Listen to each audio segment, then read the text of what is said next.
into the day with the dawn ringing in my ears. Oh, well, I tune into my TV show. No better way, I gotta get myself into gear. Let's go. Oh, and I feel good today with my wake up in the morning espresso. I feel good today. It's my feel good breakfast show. Good morning. It is our Wednesday morning. It is. It's the middle of the week. We've just crested the top of the hill. Now you just freewheel, coast down to the weekend. It's going to feel like the weekend. Listening to the grooves we are being treated to today. You have no idea. Morning, gang. Good morning. Good morning. You guys look amazing. No, you. No, you. No, I can't handle it. Loving the outfit. You look amazing this morning. My name is Uncle Tabzi, Taviso Makubela. And it's finally Wednesday, yes. We're all about cooking on your Feel Good Breakfast show. Joining us in the kitchen is Chef Clem with our viewers Patsy Benjamin, who's going to be learning a thing or two from the culinary hotline bling. Ding, ding, ding. There we go. There we go. I feel like he introduced himself. I'll introduce myself. I'm Zoe Brown. There we go. I'm Graham Richards. There we go. Now we've got that out of the way. It's also going to be a very entertaining morning. We have Matthew O'Connell, former band member from Good Luck, joining us as Chocky Chocks, who's going to be bringing us the gees that we need on a Wednesday. He's gone deep, man. He's gone deep. the sounds are deep. That's all I'm going to say. It is awesome. And of course, we're going to have a lot of fun. We're going to be whipping up something delectable, delicious in the kitchen this morning. A mushroom and bacon pasta recipe. You when you Perfect walk for in this weather here in Cape Town. we got rainy weather. It's snuggle weather. So get the person, get the pet, whatever's closest to you, just snuggle them in. If you've got nobody, we're that snuggle buddy today. We are that person. So good to be connecting with you. Yeah, just come get some love. In fact, if there's one person I want to snuggle this morning, he's sitting right over there. Come on. Oh, please, can I? No. Come on. He's my snuggle partner for the morning, the most positive person ever. Mr. Carl Wasty, a very good morning to you. Good morning. It's so lovely to be here with you. Know that I really wish we could snuggle, but of course we're doing a bit of the social distance thing, which is quite important. However, I really hope that you're doing well this morning. And we have a question for you, as we always do, which is quite important. And this is around sports and your kid excelling at sports at school. We'd love to know if that is the case for you. As you know, many parents are enjoying their kids' careers. I know many parents also enjoy because they did the same sport in school and they're like, my son, he's the best footballer you'll ever meet. And then they kind of live through them, which is great because, I mean, you can support and you can feel that old feeling. So that's the question for the morning. Do you have school kids? Exactly. I feel like Graham is going to... I know the parent you guys are now. Hey? That just hits flashbacks because now I know the parents that you guys are. You guys are going to literally scream at the ref, like, put my child on the field right now. Exactly. It's almost like you want to go, we need to do news now. Coach, let's do news. Come on now. Okay, let's do news. Yeah, maybe let's do news. We start off here at home where President Cyril Ramaphosa says that the government will clamp down on illegal importation of goods into South Africa and introduce additional incentives to support local buying. The president was speaking at the Proudly South African Summit at an expo of 2021 happening yesterday out in Johannesburg. And apart from its own procurement commitments, the government is working to lower the barriers regarding entry to make it easier for establishing and growing a business in South Africa, Ramaphosa said. He added that the country would focus on reducing its dependence on imported goods. And the South African economy continued to catch up in the fourth quarter of the year. Figures released by Statistics South Africa show that in the fourth quarter of 2020, the economy showed an annual growth rate of 6.3%. Now, this was better than expected, and the manufacturing, agricultural and construction industries performed best in the last quarter. However, overall gross domestic product shrank by 7% in 2020 compared to previous year. In the international headlines, International Criminal Court judges in Hague, in the Netherlands, have ruled that child soldiers and other victims of convicted Congolese military leader Bosco Ntaganda must receive a total of $30 million in their highest ever reparation order. The judges said that Ntaganda did not have the resources to pay the compensation himself, and thus they requested their own tribunal's own trust fund to help help set up and finance vocational and other programs to support victims of his crimes. Ntaganda was sentenced to 30 years in prison in 2019 for murder, rape, and other atrocities. The United Nations Secretary General Antonio Guterres has commended China's achievement in eradicating extreme poverty. In a message to Chinese President Xi Jinping, Guterres said that the achievement was a major contribution to the 2030 Agenda for Sustainable Development, the plan of action for a better and more prosperous world. And Guterres said it also brought hope and inspiration to the international society and showed that consistent policy could make a difference in improving the livelihood of the most deprived and vulnerable. And now news of the world's oldest known wild bird hatching a new chick. The world's oldest known wild bird, a 70-year-old Laysan albatross called Wisdom, has hatched another chick, making this at least the 40th youngster she has reared.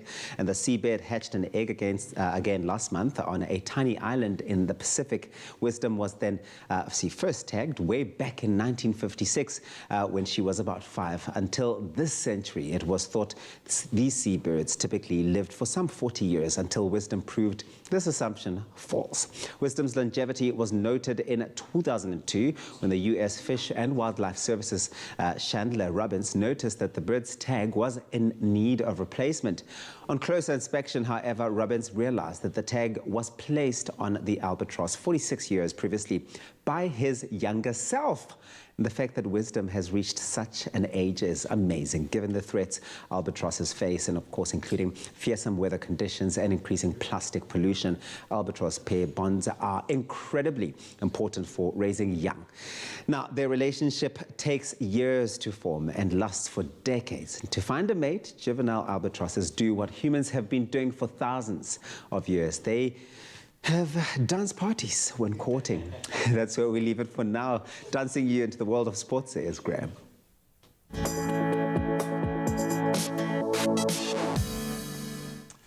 Thanks so much, Tubbsy. We start with cricket, and it's all level. India's ladies beat South Africa by 9 wickets in the second one-day international match to level the series 1-1 at the Ekana Cricket Stadium in Lucknow.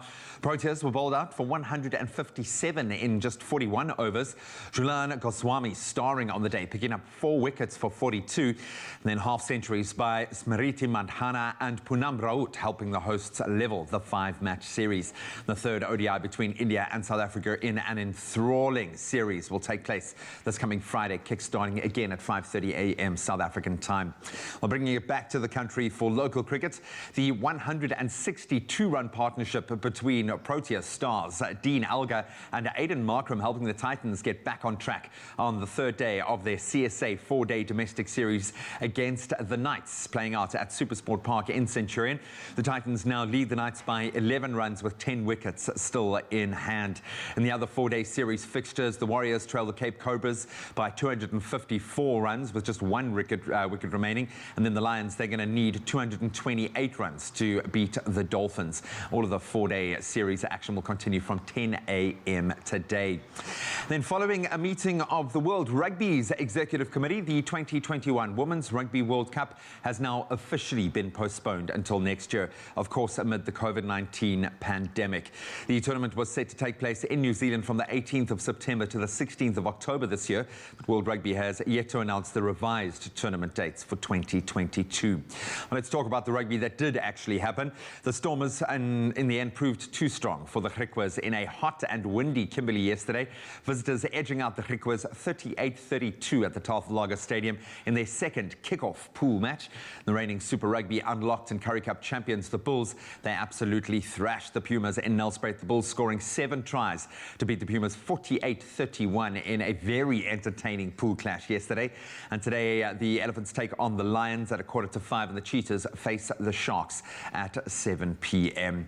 Then on to international football. What a night we were treated to. Porto advancing to the UEFA Champions League quarterfinals after beating Juventus on away goals after finishing 4-4 on aggregate. And then in the second fixture, a star on a meteoric rise. Norwegian footballer Erling Braut Haaland scoring his 19th and 20th goals in just 14 Champions League matches. As Borussia Dortmund, they drew 2-2 with Sevilla to progress to the quarterfinals, 5-4 on aggregate. Then in the Champions League tonight, an equally mouth-watering lineup. Liverpool, they'll be facing RB Leipzig, and then the big one, PSG, take on Barcelona at 10 p.m. That's where we leave our sport for now. Let's take a look at some of your beautiful sunrise pictures.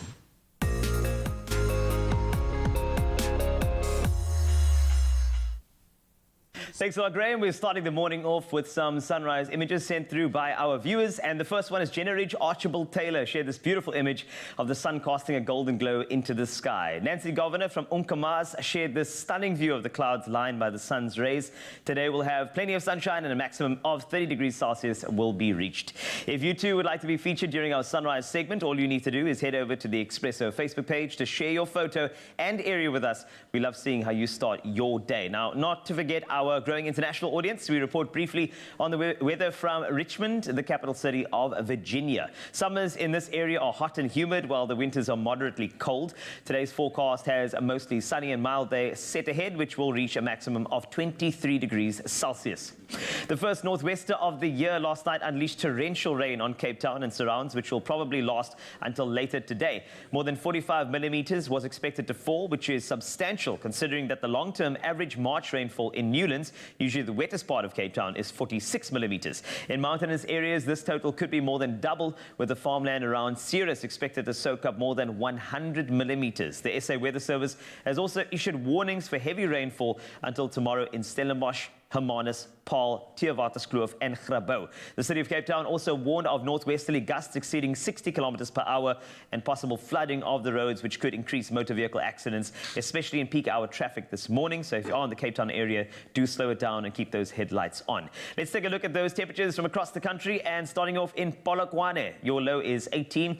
That is to a high of 30. Bombela, a hot 35 later from a 21-degree start this morning. Pretoria, 19 to 32 today. Johannesburg, you are 30 this afternoon, and 18 the minimum. Mahikeng, 15 to 33. Klerksdorp also 33 from a low of 13. Kimberley, 12 to 32. Bloemfontein, you can expect 9 this morning to a high of 30. Top of the temperatures, Richards Bay, 36 degrees today. Do wear that sunscreen, and 23 the low. Pietermaritzburg, 16 to 35. Durban, you are 21 this morning to a high of 31. Mthatha, 12 to 32. East London, a high of 29 from a low of 19. The minimum in Cradock is 14, and that goes up to 34 later. Gqeberha, 18 to 27 with a 55% chance of rain in your area. A 57% chance in George with a low of 16 to a high of 29. The mother city, as mentioned, 78% chance of rain, 20 the high from a low of 16. Worcester starts at 16 to 21 later with a 60% chance of showers. Sutherland, 11 to 19. And then wrapping up with Uppington, 15 to 32. Do remember to send your sunrise pictures, please. I'd love to see what your neck of the woods looks like. Just come through on the Expresso Facebook page, and we'd love to see them.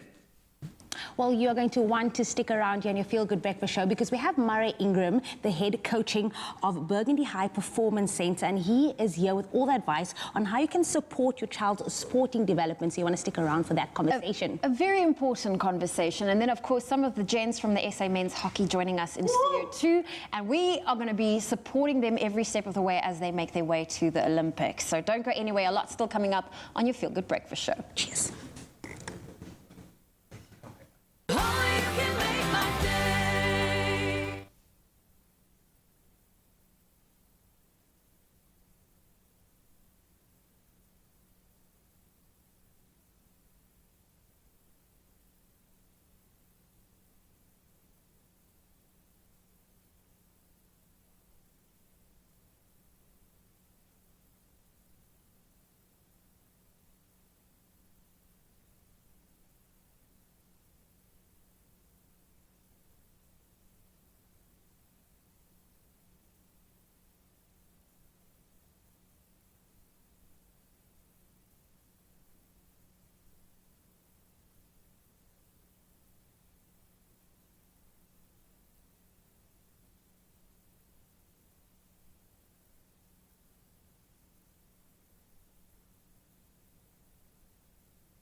Put my son on the field, ref. Put him in. Are you blind? Are you blind?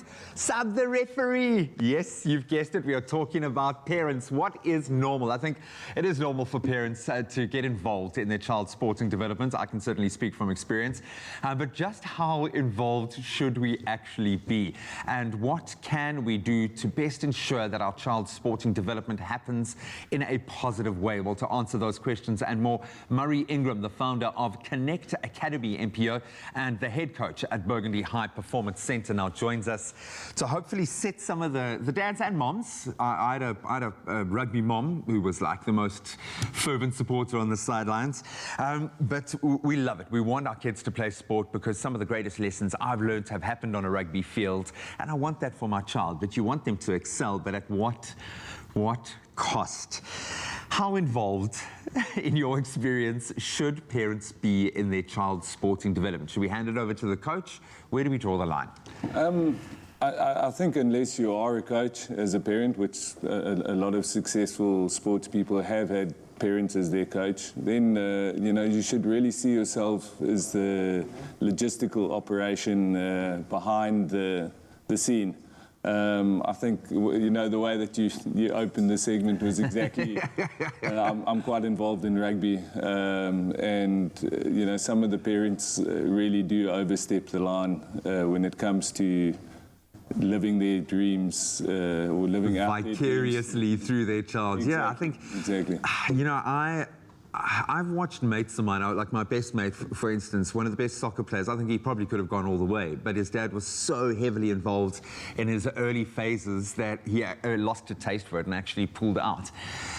What positive role should a parent play? Because you want to be involved, you want to be there, you want to help them grow off the field as well. So, and the modern game of rugby at school level is nutrition, is physical development. It's not just, going out there and playing now. So what role does a parent play when you say logistics and emotional support, or supporting the growth of the human being as they grow as a sportsman? What should a parent be doing, do you think?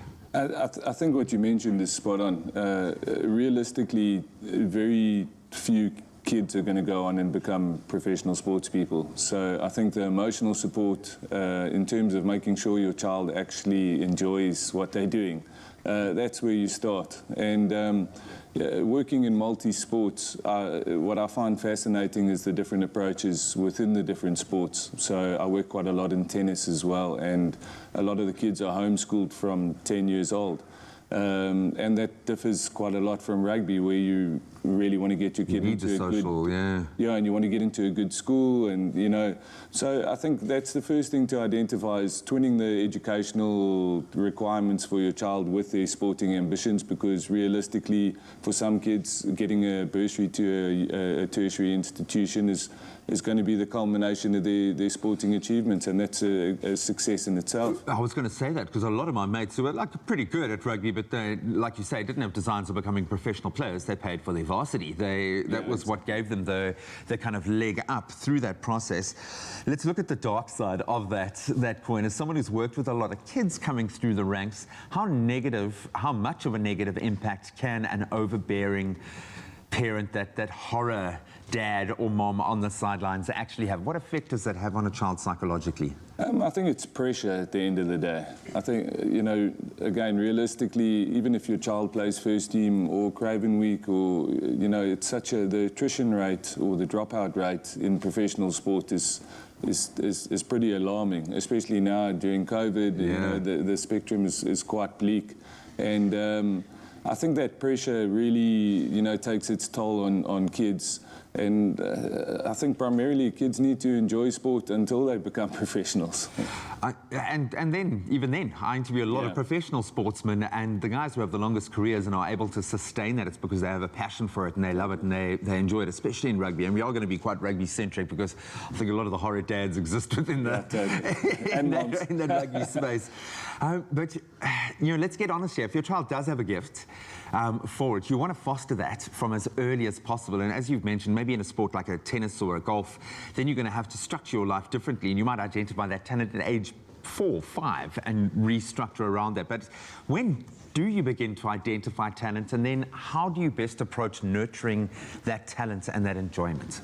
I think, again, it's quite sport specific. In a sport like tennis and in a sport like swimming, you'll find, kids from 11, 12, 13 years old, they're touring the world. Some of the kids we've worked with within tennis, it's amazing. They're on like their 3rd or 4th passport, and they're not even 18. It's phenomenal. So, you have to identify the right environment for your child, whether it's the right school or right academy or right high performance center, and then really provide all that behind the scenes support, the emotional support, and like in our academy, a lot of the kids don't have parents with the means to drive them to their fixtures and practices every day, and you get to understand the value of that, because if you pursuing a professional outcome, you're training every day. You're training most of the day in some circumstances, and so your mom becomes or your dad becomes a full-time taxi driver, and it starts with that, and then the nutritional support and again the emotional support. And be nice to your coaches. That really helps. Just that give them really a hug from time to time when we can, when we're allowed to hug again. Yeah. I'm going to ask you to stick around. We're going to introduce a young rugby player to get it straight from the horse's mouth, what the pressures are like playing sport at high school level and what it means to have the right kind of support from your parents. This morning, it's all about sport, as you can hear, and we are privileged to have some of these talented individuals in our midst. And I'm not sure if you can remember back in, I think it was August 2019. I mean, that was the time where the South Africa's national men's and women's hockey teams qualified for the Tokyo Olympics after winning the African Road to Tokyo tournaments. It was a memorable day for the men's team. It edged Egypt out 3-2 to qualify. Incredible match. I remember, I'm actually getting emotional about it. I'm going to calm down. Oh, my word, it was wonderful. Well, what's amazing is in order to achieve the Olympic dream this year, the team has now enlisted the help of the digital platform matchkit.co to help raise the money required to fund their Olympic campaign. Now, this morning, South African national hockey players Keenan Horn, Andrew Hobson and Matthew De Sousa, they are here with us in studio to chat about making their Olympic dreams a reality. Good morning, gents. Morning, guys. Hey, they're so disciplined, these guys. Hey, have you noticed they were all like, good morning, all in unison. Whoever's coaching you is doing a fantastic job, by the way. But that last year was one of those years where we missed sport. And all of the energy from August 2019 qualifying, you're on a high, you just want to train, you want to get better, and then COVID hits, lockdown, 2020, where are you going to train? How was that for you guys? I mean, any one of you can answer, but how did you just keep fit during the calendar year of 2020? Yeah, all good. Like, we obviously had our last test matches in March last year, or 2020 against Germany. So it's quite tough because, you're building up towards the games. But we had an incredible conditioning coach who actually gave us a home workout. So yeah, we were there in the house, you're training, doing little small things, and then eventually with the easing of the lockdown, we could go run in the morning so it was quite tough. We used a lot of bodyweight energy, so going on Zoom platforms, training together, a couple of guys, doing Pilates, just changing it up, keeping it exciting. Because I'm quite intrigued to know, what kind of workouts did you have to do in the confined space of your home? Oh, you don't want to know what positions we got into with the Pilates. I would like to, because how do you drag flick in your backyard? I mean, that's quite difficult, isn't it? Yeah. Hobson, do you want to tell them how you... Yeah. I wouldn't say I'm the best drag flicker, but you just got to find anything you can do, any space, if it's a yardstick, even if it's shuttles, if you have a nice garden, or even if the street outside your house, and anything that adds value in the long term will be beneficial. So. That's awesome. Exciting. Well, I know that there's so much power to a platform like TV, and I know you guys are in desperate need of funding to make your Olympic dreams a reality. In terms of a realistic perspective, how much money is needed for you guys to get to the Olympics in Tokyo? And also, you guys did get the help of matchkit.co, which is a crowdfunding platform. Just give our viewers an understanding of how much money is needed so that we can all get behind you guys. Yeah, so I think it's around 3.5 to 5 million rand. So over the next 18 months, we have a process that we are currently building on. So the first step in the process is obviously the tournaments leading up to the Olympics, as well as the Olympic Games. It's also not just about the Olympics as the end goal. It's about the World Cup after that, as well as the Olympics after that. So we're just trying to build the team up as a almost like a full process. So we get games together, and so that we compete against the top 8 teams.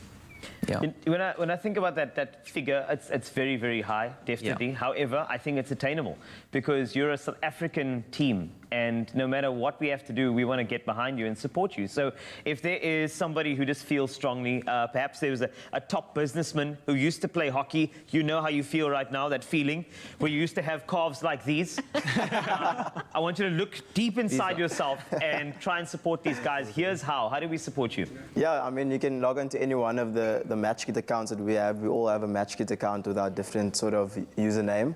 So if you search our names or Instagram bios, we have the link towards our crowdfunding page. Yeah, and then through there, it's just PayPal. You can pay directly in there. All the money goes into a single pot, regardless of whose account you sort of go onto on Match Kit. So you can just search one of the players with Match Kit. And have people been supporting you? Like, has money been flowing in? Yeah, I wouldn't say, well, we don't really say flowing in, but it's coming in steadily. So that's a good sign. I mean, Match Kit have been incredible helping us. I mean, it's a huge global profile that they have going there, and they're just connecting us with a lot of corporates and those sort of guys who are willing to support. Yeah. Now, Matthew, I know you mentioned that it's more than just the Olympics. It's the matches leading up to the overseas tournaments, leading up to the Olympics and the World Cup after that. How has, having this financial burden over your head impacted your mental preparation for actually doing the sport that you're good at? Yeah, it is really tough, as you say, especially with COVID. I mean, it's been financially difficult for a lot of people. So getting the funding and having that in the back of your mind when you're preparing, it's like, are we going to go? Are we going to go play this tournament? So you're mentally preparing with your home gym sessions, your home training sessions, but then it's always in the back of your mind, doubting yourself. Is it going to happen? Are we going to have the funds to get there? So it is really tough. So I think this Match Kit funding has really helped us, and it's just given us a sense of confidence.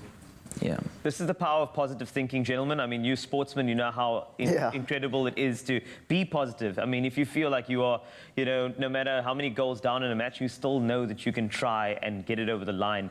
But on a very personal note, I think it's important for you to share, and maybe Andrew, the drag flicker extraordinaire that you are, you can tell me a bit more about what does going to the Olympics mean to you?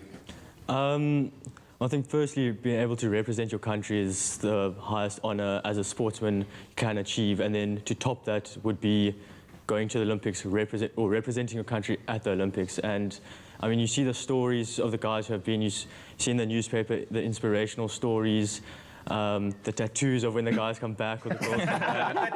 You got the rings, but I think just the experience in general, it looks incredible, from the opening ceremony, the closing ceremony, all the different sports there. And it's not just hockey, or it's not just rugby or football. It's almost every sport you can think of, and being able to connect with these top athletes at the top of their game, it's an athlete's dream.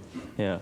I can imagine it's any athlete's dream. Well, we are behind you guys every step of the way, and hopefully you at home can, hurt these guys, and you saw the passion that they have. And we'd like to thank Keenan and Andrew, as well as Matthew, for joining us in studio this morning. So please make sure you head on over to each of their Instagram profiles to find the matchkit.co link in their bios, and you follow the prompts and show your support by donating to the SA men's hockey team. Let's help get our boys to the Tokyo Olympics later this year. Good luck, guys. Thank you. Thank you.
It's my feel-good breakfast show. My child is ready. Put him in, coach. Come Put on him now, in. coach. Come on, coach. Come on. He's grown. He's taller. He's an inch taller. Did you Put see? him in. Here Put I him in. Earlier, we spoke about how parents can best support and motivate their athletic children or any child into what is, I think, probably the most enriching journey that a young person can go through, and that's their sporting career before they actually enter into a real sporting career. And we're going to continue that conversation now with Murray Ingram, the founder of Connect Academy and NPO, and of course the head coach at Burgundy High Performance Centre, along with Ridao Bay, who is, don't let his size fool you, in grade 11 and is a rugby player at an incredible school as well, Wynberg Boys High. Some alumni coming through that school, so no pressure. Good to have you here, buddy. Thank you so much for joining us, bro. Having me. Sure. I wish I looked like this in grade 11. Hey? Like I did. You know, in grade 11 I looked like grade 8, but it's fine. That's lovely. But Murray, I just want to go back to the fact, I mean, we were making jokes about, I put my kid in the game, and but this is actually a real issue sometimes. In fact, most of the time, where the parents get intimately involved with the referee, with the coach, with the kids, coaching from the sidelines, and it's quite overbearing. And just to reiterate, how detrimental is that overbearing parenting style on the sporting field to their development as sports people? I think for us as an academy and a high performance centre, we've actually had to almost retrospectively put boundaries in place with parents because I think parents sometimes get too over involved, and the kind of jokes you're making, it's spot on. It's actually real, yeah. It's really real. And I think that line gets blurred a lot of the time because parents are trying to fulfill their own ambitions. And as I mentioned earlier, it's the pressure on the kid more than anything. And it does have a negative consequence. And, if you want your kid to succeed, you need to realize that a big part of being a professional sports person is being in control of your own decision-making. And giving your child license to grow as a person. Most sports stars that are successful at school and then don't make it later on, it usually happens because they don't have those decision-making skills and they don't mature quick enough post-school, because the reality looks very different when you're a first-team rugby player and you're your local hero and whatever, and then next year you bottom of the rung in a union or on the tennis circuit or whatever, and you kind of a nobody again, and you need to have that resilience to kind of start your career properly. I mean, we see it in the 7th Circuit all the time, where you are like generally the standout player in your school for 7 years, and then you enter into a field where everyone else is exceptional. Ridao, I'm going to put this to you because clearly things are working for you in your trajectory in rugby at the moment. What has helped you develop as a young sportsman? What's worked for you, do you think? What's worked for me, I think, is just training and hard work. Without training and hard work, you're not going to achieve the goals you set for yourself. You can see the difference in training in high school and in primary school is like much more intense, structured. Boys are getting bigger, faster. So I think I worked a lot more on my individual skills, and Connect helped me with that too, on my speed, agility, my strength, fitness, and actually confidence. That's actually a big thing in rugby, to be confident. What's good also is what helped me was maintaining my time, because you have to be organized. Yeah. Especially as a teenager, you are at school, you have extramurals, you want to be a teenager and enjoy your time, but you have to manage it and sort it out, because if you're not you're gonna just be stressed, pressured, and that's what helped me. I'm going to ask this now, because what's the long-term goal here? What do you want out of rugby? Do you have designs on becoming a pro? Is it too early to even think about those sorts of things? Where does that sit in your own mind? I don't think it's too early. I think if you have that belief and that desire of becoming professional, you can do it. It's just up to you. Everyone will help you around, but it's how hard you want it. And I want to become professional one day, and I believe that. And do you know how often on the show when people come on and they make a proclamation like that, how often it comes to fruition? I'm just saying, man. That's why we record everything to get credit later from them. But just a last, I mean, you hear what a well-rounded individual. Grade 11, I must just say, I wish I could have been this well-rounded and balanced in time. But perhaps some last sort of thoughts from your side, Murray, just on parents, their involvement versus kids. What would you say to parents as we go forward to help the sporting development of their kids? I think one of the reasons why I wanted to bring Radar along is because his parents are probably the most proactive parents in our academy. Really? And his older brother's also in the academy, and they're shining examples of the positive effects of having parents that believe in you and support you, and still focus on your homework and your schoolwork, but give you the space within their means to fulfill your destiny. And I think that's the main thing, is to identify what your child really wants and to keep rechecking with your child if that's what they still want, because you know what teenagers are like, they change their mind every 5 minutes. Not everybody's as self-determined or as straightforward about their ambitions, and I think that's the thing, is check in, see what your kids want, and do whatever you can to support them in fulfilling that dream. Wonderful. Destiny, my friend, destiny. I look forward to interviewing you again, but remember us, eh? Remember us. Don't forget. Don't forget. So awesome to connect with both of you. Thank you so much, gentlemen. What as a dad of a 3-year-old, I'm going to start now, preemptively, working on my attitude on the sidelines, but you have an opportunity to guide what can be the most, as I said, enriching journey for your child. So make sure that you support your child, you support your coach, and you keep your emotions in check. Well, I'm going to be the parent that says, you're doing great, sweetie, even if they're not. But right now, it is time for your Wednesday workout, and this includes explosive speed, core strength, aerobic power, and agility, and are only but a few key elements of being a professional hockey player. Now, if you've ever wondered what it's like to train like a pro hockey player, well, wonder no more, because South African national hockey players Keenan Horn and Matthew De Souza will be taking us through a hard-hitting Wednesday workout. I don't know if you're ready, but myself and Zoe are geared up, and we are ready, right? We are ready, and I have to confess, this is probably the one sport I was bad at, but we are not playing hockey right now, we're doing a workout, right? Inspired by hockey. That does help. Okay, so are you going to lead this one for us? I'll lead it. Okay, cool. Yeah, so we'll do the classic overhead squat now, but there's a little bit of adjustment. I heard you speaking about explosive power, and so this is basically just a lot about your strength work and your mobility. So stick it above the head, lock your elbows. Okay. And you'll just be going down nice and deep, and lift the left leg up, down again. Nice and easy, eh? See, you guys are naturals of this, man. You don't need us. Nice. Loki, he was saying before the workout, he's like, we actually made this for Ryle, so no pressure on us. We might be the nature girls today, okay? Cool. Yeah, you guys have had some time to train.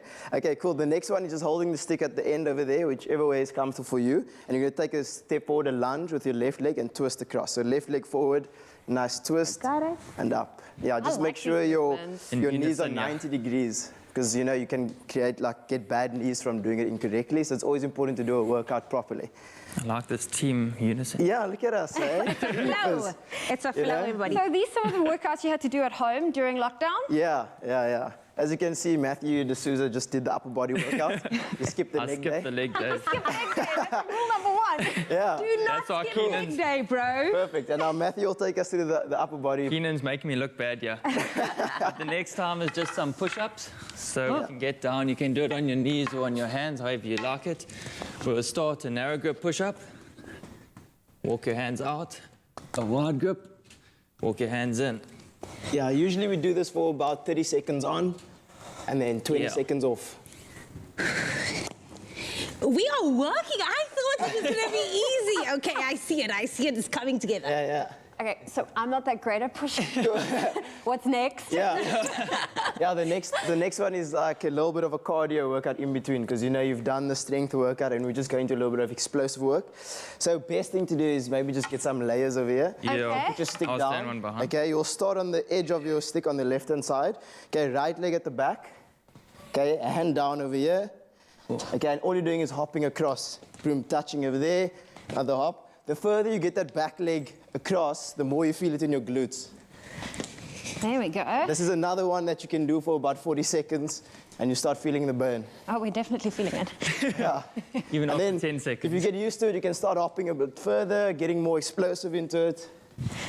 Yeah, so that's... I mean, on All right. average, I would do a training session about 35 minutes pushing it. How Yeah. often do you guys train a day? Sure. Twice. It depends, probably twice a day. And in time periods?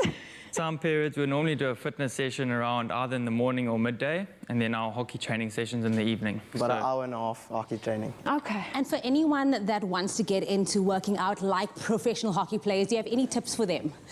I think a good stable core is important.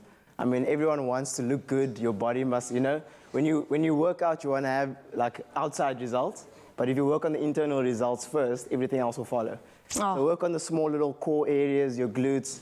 Those are the things that you actually help you through a workout. So those are the most important. Amazing. Well, Keenan, Matthew, thank you so much for joining us this morning. And do make sure you check out matchkit.co as well as their social media handles and platforms. They've got the link in their bio. So let's support these gents and get them to the Olympics because they are absolutely talented and we need to stand behind them so that we can support them on our screens. Oh, you can make my day. Making it to 2021 is a triumph. So celebrate with Immuenza and stand a chance to win 5,000 Rand weekly for 5 weeks. Now keep boosting your immune system with Immuenza and tell us your survival story and what protected you from, say, a lion attack to a parachute fail. We want to hear your amazing stories. Reply to Immuenza's competition post on Afternoon Express's Facebook or Twitter pages. And note that this competition runs until midnight, the 17th of March 2021. T's and C's can be found on afternoonexpress.co.za.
It's my feel-good breakfast show.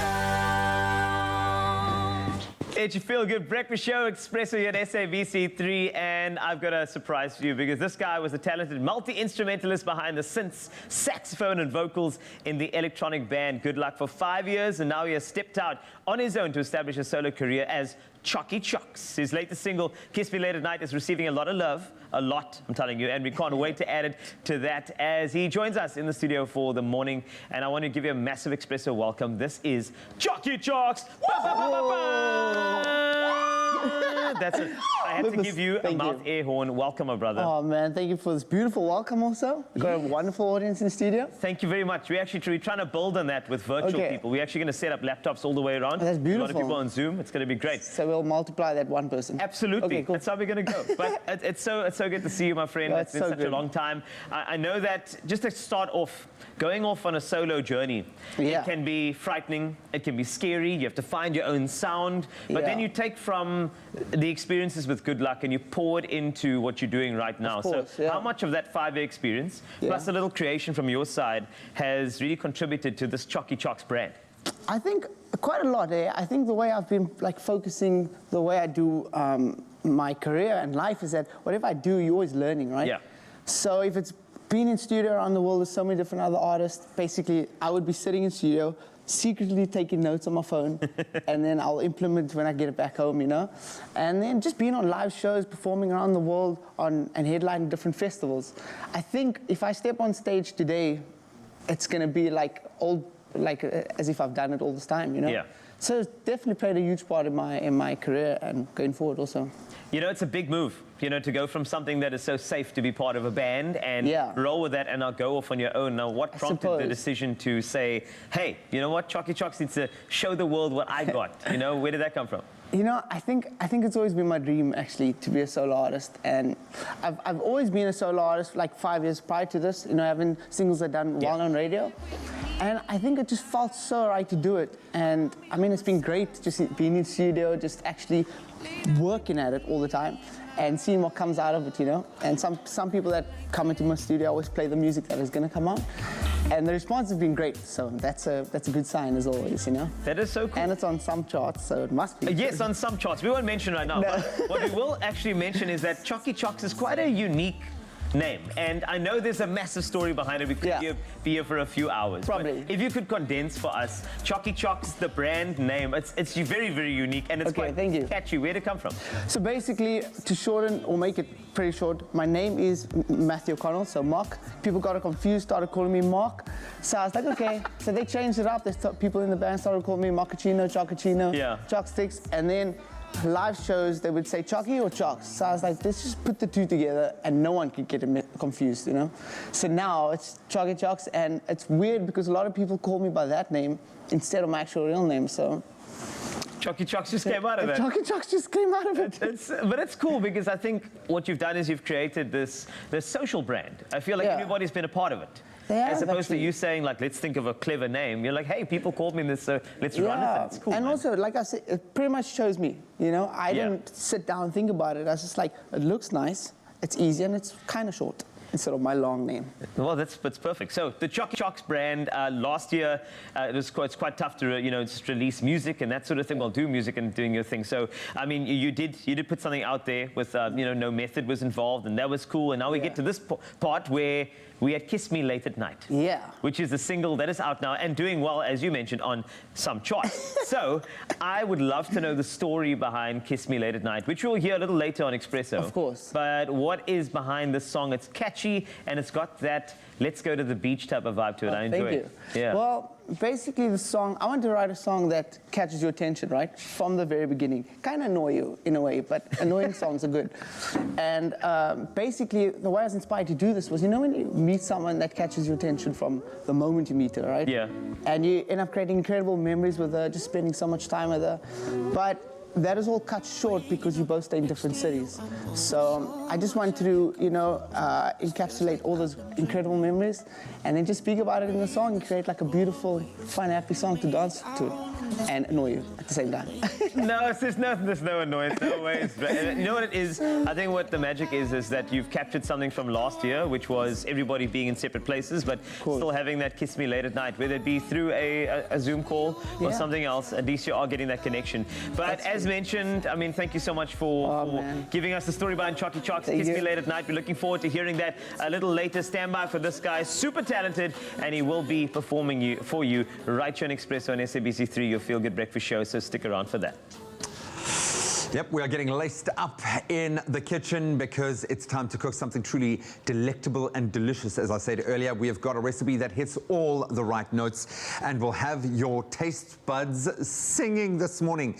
Berries, one of our favorite fruits, but some of them are not available all year round. We understand that. Lucky for us, the new kid on the block, Clover, classic berries and cream, my word, solves that conundrum. To celebrate, we are now whipping up our classic berry-licious cups, perfect for an any time of the day snack. And we are using our Clover Classic dairy snack, our beautiful new variant. It looks amazing, berries and cream flavored collection. Yum. And Zebel Z is going to be cutting our pastry. So we're going to start with our puff pastry, yes. So we're working in kind of two phases here. We've got the fresh ingredients that we're going to add after we've blind baked our little puff pastry cups. There we go. So we want 4 strips with this.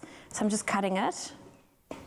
Actually cutting a lot easier than I thought it would. And then you're going to halve them. Yeah, perfect.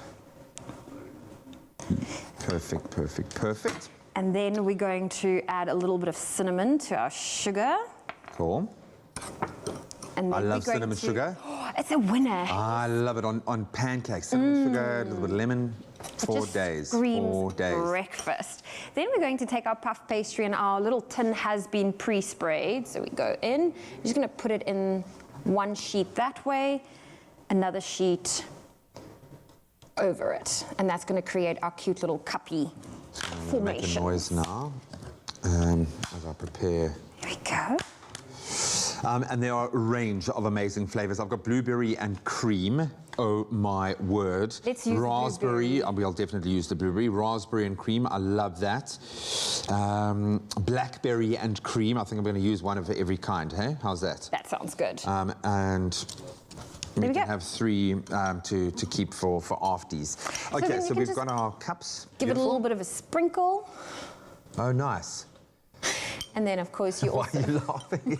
Because I can sense you not trusting me here in the No, I kitchen. trust you completely. I'm sorry with bringing the whole fire hydrant thing in when you were cooking. You That was a mistake. traumatized That was me. a mistake. I'm sorry. And then, of course, at the base of your pastry, you just want to give it a little bit of a stab. Add some holes just to prevent the puff pastry from really losing that cup feel that we're actually after. Of course, yeah, because being puff pastry, it will puff. Yes. Okay, so what I've got here, we're going to make the filling. So that pops into the oven. You blind bake it, as I said, you want it to get a nice, beautiful, blonde, kind of, it must be cooked through, crispy, and that's going to form the base of our delicious berry cups. Oh, these smell amazing. So we're going to use every one of the berry variants. Beautiful, creamy source of 10 vitamins. It really is the ideal dairy snack.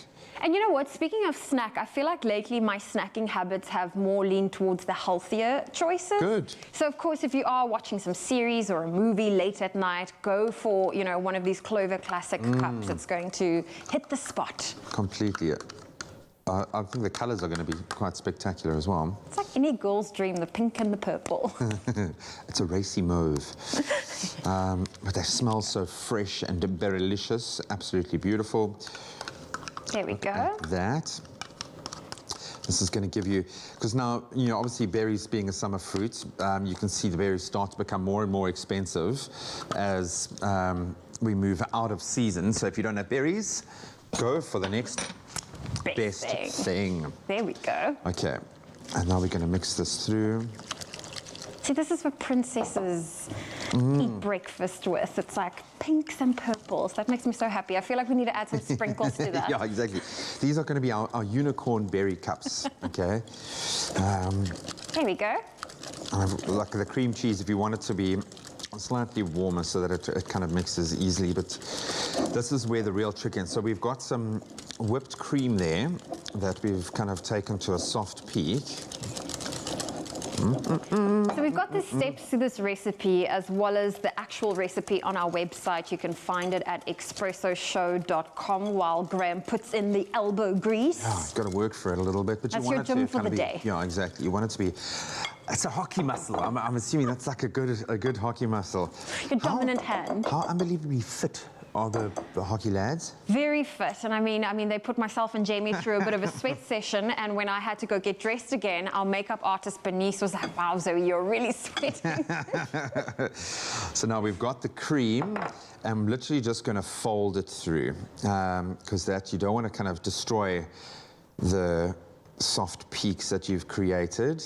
There we go. It's looking pretty You have to be so good. gentle with this, because otherwise you're going to lose the airiness from the Yeah, and you cream. want it to be, oh, look how beautiful that looks. There we go. So, and then what I'm going to do is I'm going to take a beautiful spoonful of this. Scoop it I'm going to pop it in there. into our little cups. And then I'm going to drizzle it with just a tiny little bit. You have to do it like the chefs, like they go all messy. Yes. There How's we go. that? That is very chefy. Ta-da! Very chefy. It's fresh, it's beautiful, it's got a difference in textures, you've got the crunch, absolutely beautiful. If you missed any of the steps, take a look at this.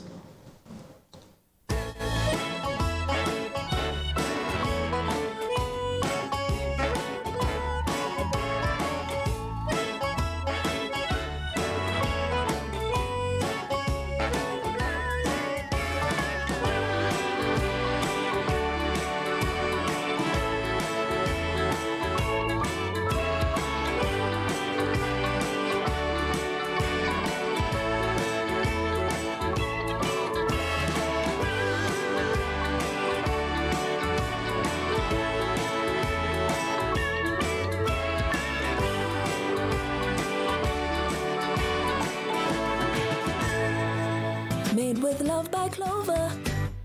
Oh, you can make my day. So, we've had classic fashion from Timby, classic cars, thanks Chad, and we've seen classic hairstyles.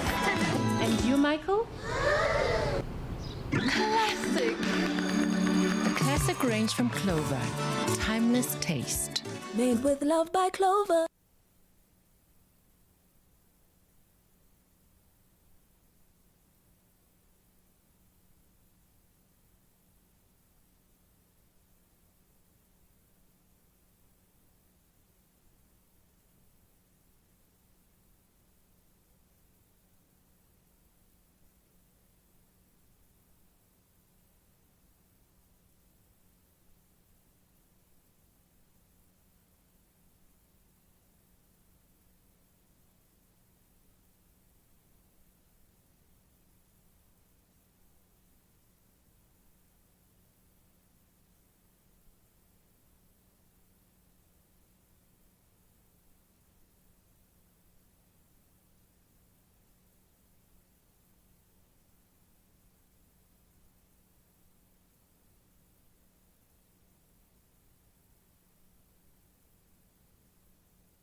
It's my feel-good breakfast show.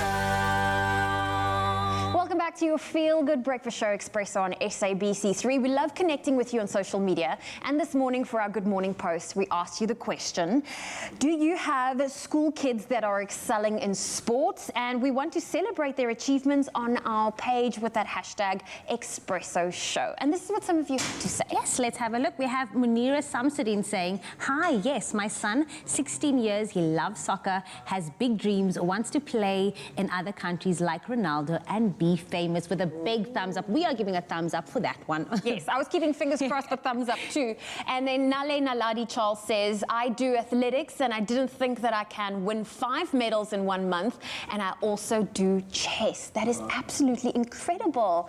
Please keep that up, and I love that you also shared your own achievements. Congratulations on that. Yeah, we love to highlight that on your Feel Good Breakfast Show. You know what we also like to highlight is the fact that Uncle Tabiso can actually read, and he's about to do just that with those news headlines.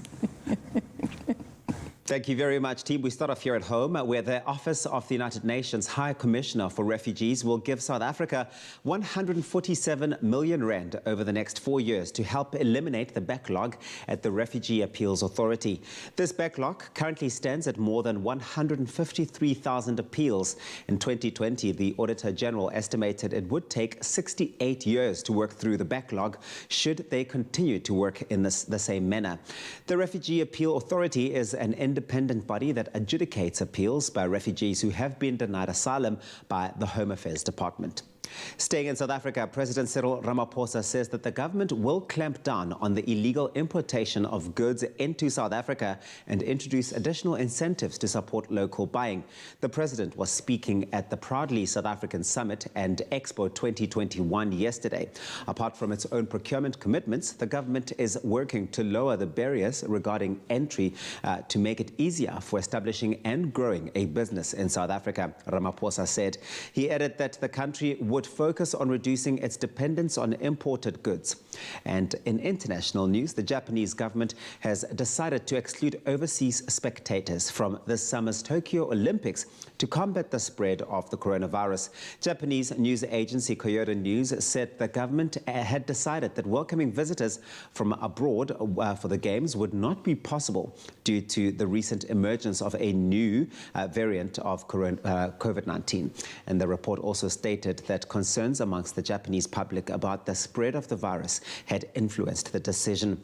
Overseas spectators would also be banned from attending the Paralympics, Kyodo News said. Staying with international news, International Criminal Court judges in The Hague in the Netherlands have ruled that child soldiers and other victims of convicted Congolese militia leader Bosco Ntaganda receive a total of $30 million in their highest ever reparation order. The judges said Ntaganda did not have the resources to pay the compensation himself. Thus, they have requested their tribunal's own trust fund to help set up and finance vocational and other programs to support victims of his crimes. Ntaganda was sentenced to 30 years in prison in 2019 for murder, rape and other atrocities. And now news of Buckingham Palace's response to The Interview. With the Duke and Duchess of Sussex, or former Duke and Duchess of Sussex's extremely frank interview with Oprah Winfrey on Sunday night still reverberating around the world, pressure had been growing on Buckingham Palace to respond, especially after Meghan, the first mixed-race member of the modern royal family, revealed the comments about their son's skin color. They also spoke about mental health and the media, and as well as other members of the royal family. In a statement released yesterday, the royal family said they were saddened to learn how challenging recent years had been for the couple.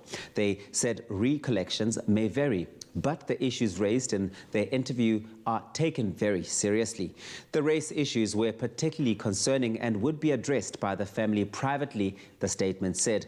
Meghan told Oprah Winfrey that Harry had been asked by an unnamed family member how dark their son Archie's skin might be. And Prince Harry later clarified that the comments were not made by either the Queen or the Duke of Edinburgh. The statement reiterated, though, that, quote, Harry, Meghan and Archie would always be much loved family members. That's where we leave it for now. Here's a look at what's happening in the world of sports.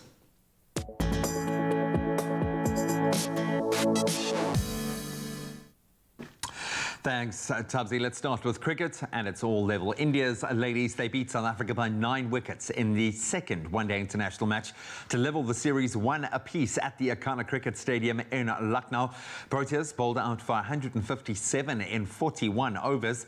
Chulana Goswami starring on the day, picking up 4 wickets for 42 runs. Then half-centuries by Smriti Mandhana and Poonam Raut, helping the hosts level the 5-match series. That third ODI between India and South Africa will take place on Friday, again kicking off at 5:30 in the morning. Then staying with cricket, but playing out locally, the 162-run partnership between Protea stars Dean Elgar and Aiden Markram, helping the Titans to get back on track on the third day of their CSA 4-day domestic series against the Knights, playing out at Supersport Park in Centurion. The Titans now lead the Knights by 11 runs with a full 10 wickets remaining. In other 4-day action from yesterday, the Warriors, they'll trail trail the Cape Cobras by 254 runs with 1 wicket remaining when they resume. And the Lions, they need a further 228 runs to win against the Dolphins. All the 4-day series action will continue at 10 a.m. today. Now on to a rugby story that did break last week. Following a meeting of the World Rugby's Executive Committee, the 2021 Women's Rugby World Cup has now officially been postponed until next year amid the COVID-19 pandemic. The tournament was set to take place in New Zealand from the 18th of September to the 16th of October this year. World Rugby has yet to announce the revised tournament dates for 2022. Now let's talk about the rugby that did actually happen. The Stormers in the end proved too strong for the Griquas in a hot and windy Kimberley yesterday. Visitors edging out the Griquas 38-32 at the Tafellager Stadium. That was in their second kick-off pool match. The reigning Super Rugby unlocked and Currie Cup champions, the Bulls, they thrashed the Pumas in Nelspruit. The Bulls scoring 7 tries to beat the Pumas 48-31 in a very entertaining pool encounter. Today it's the turn of the newcomers, the Elephants taking on the Lions at 4:45, and then the Cheetahs, they face the Sharks at 7 p.m. Now on to football on the international stage. Porto advanced to the UEFA Champions League quarterfinals after beating Juventus on away goals after finishing 4-4 on aggregate. And then in the second fixture, a name to watch on a meteoric rise this season, Norwegian footballer Erling Braut Haaland scoring his 19th and 20th goals in just 14 Champions League matches as Borussia Dortmund drew 2-2 with Sevilla to progress to the quarterfinals 5-4 on aggregate. Then an equally mouth-watering lineup to look forward to tonight in the Champions League as Liverpool face RB Leipzig and the big one, PSG, take on Barcelona. That's the late game kicking off at 10 p.m. That's where we leave our sport for this hour. Let's take another look at some of your beautiful sunrise pictures and get a take on today's weather.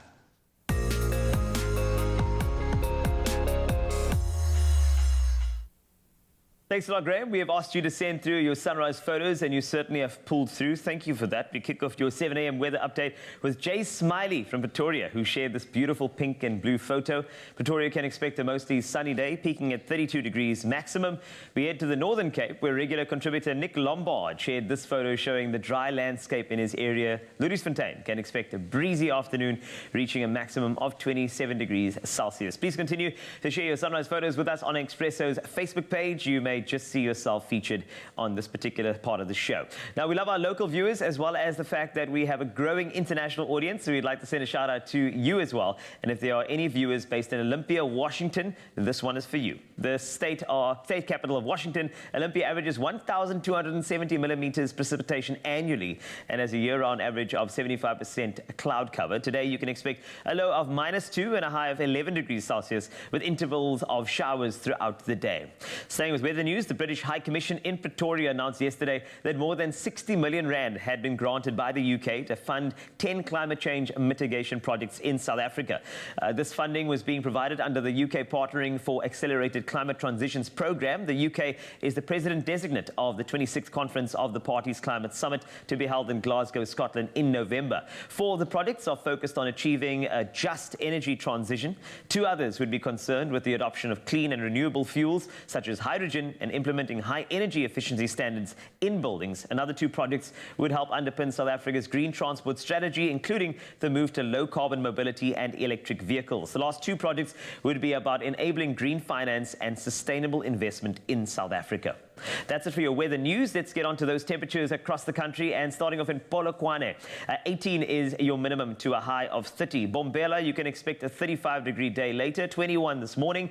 Pretoria, 19 for you this AM, 32 later. Johannesburg, 30 the high from a low of 18. Mahikeng, 15 to 33. Same max temp in Klerksdorp, 33 from a low of 13. Kimberley, 12 to 32. Bloemfontein, 9 is the low to a high of 30. Richards Bay, top of the temperatures, 36 degrees. Hydrate, please, 23 the low this morning. Pietermaritzburg, 16 to 35. Durban, 21 the low to a high of 31. Mthatha, 32 the max from low of 12. East London, 19 to 29. Cradock, you can expect 34 later from a low of 14. Gqeberha, 18 to 27 with a 55% chance of precipitation in your area. George, 16 to 29 for you. Cape Town, 16 to 20, 78% chance of rainfall. Worcester, 16 to 21. Sutherland, you're a 11 this morning, graduating to 19 later, and then finally Uppington 15 the low, and that is to a high of 32. Hope you have a fantastic day, and do remember to send through those sunrise pictures. I do appreciate those. And one last weather report: there is a 100% chance of fire from Chocky Chocks right here on Expresso. And that is an offer and not a challenge. You want to be part of the heat because Chocky's in the mix. A bit of white chocolate for your Wednesday morning here on your Feel Good Breakfast Show. The hashtag is Expresso Show as you interact with the performance and let us know what you're thinking. Chocky has been on a mission to set us all on fire, and he's bringing it on the stage here. Take it away, Chocks. I hope I can get you guys dancing in front of your TV, right? Here we go.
Yeah.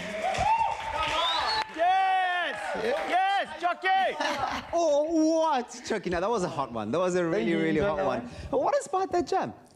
That song, basically, I mean, you know, we have insecurities. Yeah. You know, when you have insecurities about seeing people that you like. Yeah. and you end up judging them by the way they look and stuff. Yeah, you think you can't approach them. Yeah, you can't approach them. So and basically, Baba hits. Exactly. So basically, it's just about approaching someone, being yourself, into just, you know, say hi. And being on fire. Well, and being on fire. We're certainly going to try and see how you handle the heat in the kitchen a bit later on, because still coming up, Chucky is going to be making a bacon and mushroom pasta with us in the kitchen here on our Expresso, obviously, cooking segment. And then we still have JP Sebastian, who is in the house, going to be telling us all about the latest movie trailers of movies you and I should be checking out. So you want to make sure that you stay right there.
It's my feel-good breakfast show.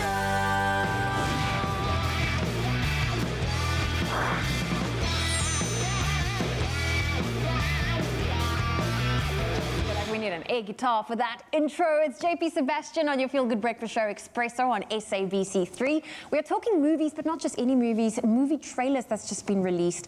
And of course, JP's bringing a couple to our table, a very round table. And I feel like the first one we're starting off with is very fitting for the theme we've had going on the show in terms of sporting and being pushed and being supported in the right way. So let's kick it off with our first I can assure you that's coincidental. Anything that has to do with JP and sport, you can see by my physique, it's purely just like luck of the draw. But it's movies about sport, so at least that's different. Yeah, so these are the ones I chose just by the way that caught my eye. So get out your pen and pencil. If it interests you too, then take a note of it. We don't have dates for it in SA just yet because these are the tiny indie ones, but eventually we might get them. I saw this one, slalom. Slalom. Slalom. And it's... No South African watches that sport. It's just fine. But if you watched Molly's game, that's also one of the things she participated in. Yeah. Loving the well, in fact, just based on the trailer, there's quite an interesting dynamic between the young athlete and her trainer. Yeah, interesting. In fact, it's being called pretty pulls no punches kind of thing, because it's the kind of movie that's being released in this atmosphere where now we're suddenly all of us having a reckoning with, say, the Me Too movement. And not that people are suddenly learning about, abuse and exploitation of women, but now that I think more people are prepared to talk about it, which is a shame. It's like been years. Anyway, so this is the story of a 15-year-old girl, fortunately played by a 20-year-old actress, Noe Abite, and she is on the up. She is going to be France's Olympic slalom skier, whatever the term would be. And she joins a prestigious school where people pay to have their kids coached, and everything seems wholesome at first between her and her coach. And however, that line gets crossed. Yeah, firstly by her, but who cares? It's a child. A child is allowed to crush on whoever they like. So she starts developing a crush on her coach. I mean, you remember in high school, you had a male teacher. Crushes on quite a few people, especially people in leadership roles, but you never really act on it. And it is a shame that often men do act on the fact that they're in an empowered position, and in this, so it's this simultaneity of like the career and the intenseness of a downhill frigid like slope and dodging obstacles and all that kind of stuff. That visual motif works just perfectly well for a character who's going through a coming-of-age situation, but at the same time being, I don't think that this is a good term to use, and we maybe use it too often, but forced to grow up too quickly, because this isn't growing up. This is what we're seeing here is abuse. What we're seeing is it is, but also she's being put in a grown-up situation well ahead of her time to deal with those emotions. But what we're talking about is a crime, basically. Like, there's no grown-up way to do crime, if you know what I'm saying. Anyway, I'm just getting too semantic about it, but anyway, should be super interesting and provoke this kind of conversation at will. Already I was looking at what other reviewers have been saying, and it's so interesting how people are trying to dance around the words of, say, child abuse or rape or, you know, gender-based violence and stuff like that, trying to soften the language, trying to talk about, oh, it's just a movie about the career, and these are the kind of conversations. And these are things that happens every day. You see headlines of educators and students having relationships, and it's, you know, like I suppose it's from the person of being, you need to take accountability for the role you have. Yeah. You need to be responsible, and you need to be the adult and say, you are still a student even though you're 18. And so this male character might be very interesting then for the reason that he's not, you know, a card-carrying evil guy. He's not stroking a black cat and like, I'll kill you, Mr. Bond type thing. Cat's out of this. Yeah, so I'm just, you know, comparing him to Bond villains, but like he's a grown man who's now deluding himself into the kind of horrible nonsense that men might tell themselves. Even normal-seeming guys like myself, I'm not very normal, I can assure you, who might say, oh, she's very mature for her age. Oh, now she's winning medals, so she's basically a grown-up. This kind of horrible language, so that kind of movie might be valuable for men who are falling into stupid. Okay, well, we've just unpacked this trailer, and it's just the trailer. Imagine the conversations this movie will start. There's no release date just yet, but we just unpacked the trailer. I told you, the critics have been like writing in such fascinating ways that is just throwing it all out onto the table and having it out there. A very rocky conversation for a beautiful-looking movie, very tense-looking thing. Speaking of a rocky conversation, our next trailer that JP's bringing to the table is Last Call, and I think it's quite it's one of those that it keeps you gripped, and the minute you keep watching this trailer, you just want to keep watching, and I can just imagine the suspense this movie will bring. Well, if you consider for a start that it's all shot in one take. So what you're watching in Expresso is we jump in between 3 cameras, you see Zoe's face, you see JP's face, those are cuts. We know what cuts are by now. There are no cuts in this movie. The entire thing was shot with one camera crew on one side of a team and another camera crew on another side of, sorry, a city, not a team. So 2 camera crews across the city, one filming a guy who phoned the wrong number by mistake. He thought he was phoning the suicide prevention line. He gets through to a wrong number, and there he finds a janitor, the lady on the right, who is just doing her best to try and keep this guy alive on what could be his last phone call. So similar to, maybe people might remember Birdman, where, you know, it's the feeling of the complete run through, it ramps up tension, so while actors really appreciate if, say, for example, a movie can be shot according to a timeline from start to finish rather than hopping around. And you can imagine the emotional sort of like intensity that builds around something where you're not allowed to take a break. The director never goes, and cut, and scene, everyone take 5. Should be super tense, and I look forward to Last Call. Things like this, after especially, I don't know if you saw Searching, where it was all shot on the computer monitor. Like, you think this is going to be super gimmicky, but it might end up being really good. It's getting a lot of praise just for the actors alone. So. Well, JP's not going anywhere. As you can see, we can talk movies all day long, but we won't be doing that. He will be back a little bit later with more movie trailers, including one that's very cute for the kids called Luca. That and a whole lot more still coming up on your Feel Good Breakfast Show. So with movies, we have to have some food along with watching those incredible movies we just saw now. And being an entertainer and a musician means a lot of traveling and long days. So ensuring you get a good meal in whatever you do it's vital. You have to get one of those beautiful things in, hearty, amazing. And no one knows this more than Chucky Chucks. And given his years of pioneering the electronic music scene, both locally and abroad, on the menu today is a dish that leaves you begging for more, that will fill you with all the feels from home. And we are talking about Chucky Chucks' bacon and mushroom pasta. It is guaranteed to be fire. Fire, fire, fire. So like it's created, this delicious dish is guaranteed to be a crowd pleaser. So without any further ado, let's get started. Chucky Chucks, that's right, good-looking singer and a chef. Oh my word, here we go. So let's get things started. Chucky Chucks, welcome back, by the way. Thank you so much for having me. I feel like I should have my sign here, Chuck's Kitchen or something at least. Chuck's Kitchen sounds like a brand that you're waiting to start though, where people can go there and kiss each other late at night. Just an idea. So should we start? Basically, we got to obviously get this nice and warm, right? Yes. We got to get your onions in first.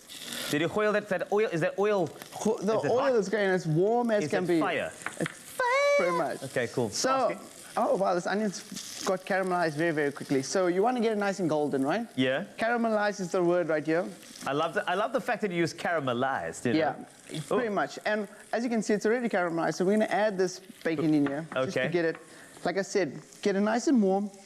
And we got to cook this thing until it's really nice, you know? Yeah, definitely. So, and also those natural fats of the bacon are now just beautiful, permeating the pan beautifully and cascading upon those onions. We're gonna get it warmer here. I'm just using a lot of chef terms here, chef. Yeah, I'm not really a chef if I'm honest, but I kind of also took this recipe from someone. Well, I mean, and then kind of made it my own, you know. But you know, isn't that music? Isn't that you know, you're mixing a different bunch of ingredients together to create one product, which is a great song. So I think music and cooking is very, very close. Exactly, and I feel like if it tastes good, it doesn't have to look good, but if it tastes good, then that's all that counts, right? Are you suggesting that an artist doesn't have to look good? If they sound good, it's good? No, you always got to look good. Is that the parallel? You got to always look good. Oh, okay. Just asking. So we're going to let this, normally you just let that cook nicely, right? All right. In the meantime, I'm going to add in my tomato paste. Great. Just to get that mixture going. So here's the thing, you know, with tomato paste and also obviously tinned tomatoes, it gets a bit acidic sometimes, so you often have to like balance it out, don't you? Very much, I suppose. I would lick my fingers. Okay, what? But we can't do that right now. So what you want to do is actually get it all mixed up, right? Yeah. And you want it to get a bit darker. Let that, basically that juices all flow in nicely. Chocs Kitchen.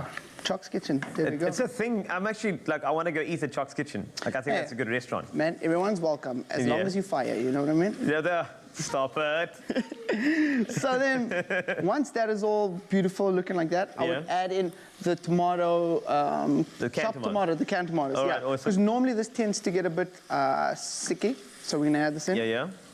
Oh, so that almost, you know, kind of deglazes a bit, and then and you know what I like what you're doing there is that sometimes there's acidity with tomato paste. So naturally, the bacon elements are going to sweeten it up just beautifully as well. So and then we add in, for that balance, add in a nice little. This is probably, I'm assuming, 2 cloves of garlic. There we go. And then we'll add in some mixed herbs, whatever you like actually back at home. You can make it your own, right? Definitely. I would actually add chili. I'm a massive chili guy, and I would throw some chili in there because it just kind of elevates everything. I think tomato and chili, they're a match made in heaven. They kind of sing together like, basically, you know, that sort of thing. So I would, I normally chop up the chilies on the side because some people don't like really a lot of chili. You know what I mean? And then they end up having I like blowing people's heads off at home. You know, it's like, yo, this is very nice call. Yeah, exactly. So what you do now is add the cream. This is nice fresh type of fresh cream. What I also like to add is it creme fraiche? Right? Oh, creme fraiche, yes. Yeah, just a nice little teaspoon of that. And luxury. You like luxury, don't you? Man, it's perfect for days like this. It's perfect to just, you know, warm up your nice little stomach. Chocs Kitchen. Chocs Kitchen, luxury. man. Oh. And as you can see, it's just starting, everything is starting to blend together. Yeah. And the final touch now is you add in your mushrooms, right? Yep. And this obviously will get smaller and smaller as you go, as it gets warmer. And right now, obviously, it looks a blend of just a bunch of... No, but you know, the mushrooms are actually really good. They absorb flavor quite beautifully. And I think that's the key about mushrooms. Exactly. That little flavor bombs, as you cook them down nice and slow, it's just, that's what you need, you know? Yeah, and obviously you'll add in some nice pepper, salt, just to get it whatever is your preference, right? Okay. Not a lot of people like a lot of salt and stuff. And you can just let that pretty much simmer for a bit. So are you a spaghetti on the side guy, or you a mixed-in spaghetti guy? Depends on the occasion, you know. Okay. What if it's going to be kiss me late at night? Then I mean you got to present it very nicely. And then okay, so you either do the mix or you do the side. That's up to you. But pretty much, I mean, if you missed out on the Chocky Chocs bacon and mushroom pasta recipe, we got it covered for you on ExpressoShow.com. And don't forget that this guy will be performing something very, very amazing later. You heard fire earlier, but kiss me late at night is going to be as delicious as this plate of food.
JP Sebastian is back with you on your Feel Good Breakfast Show, and we are tackling and talking about movie trailers released and obviously being hopefully hitting our cinemas pretty soon as life seems to be going back to somewhat of a normal.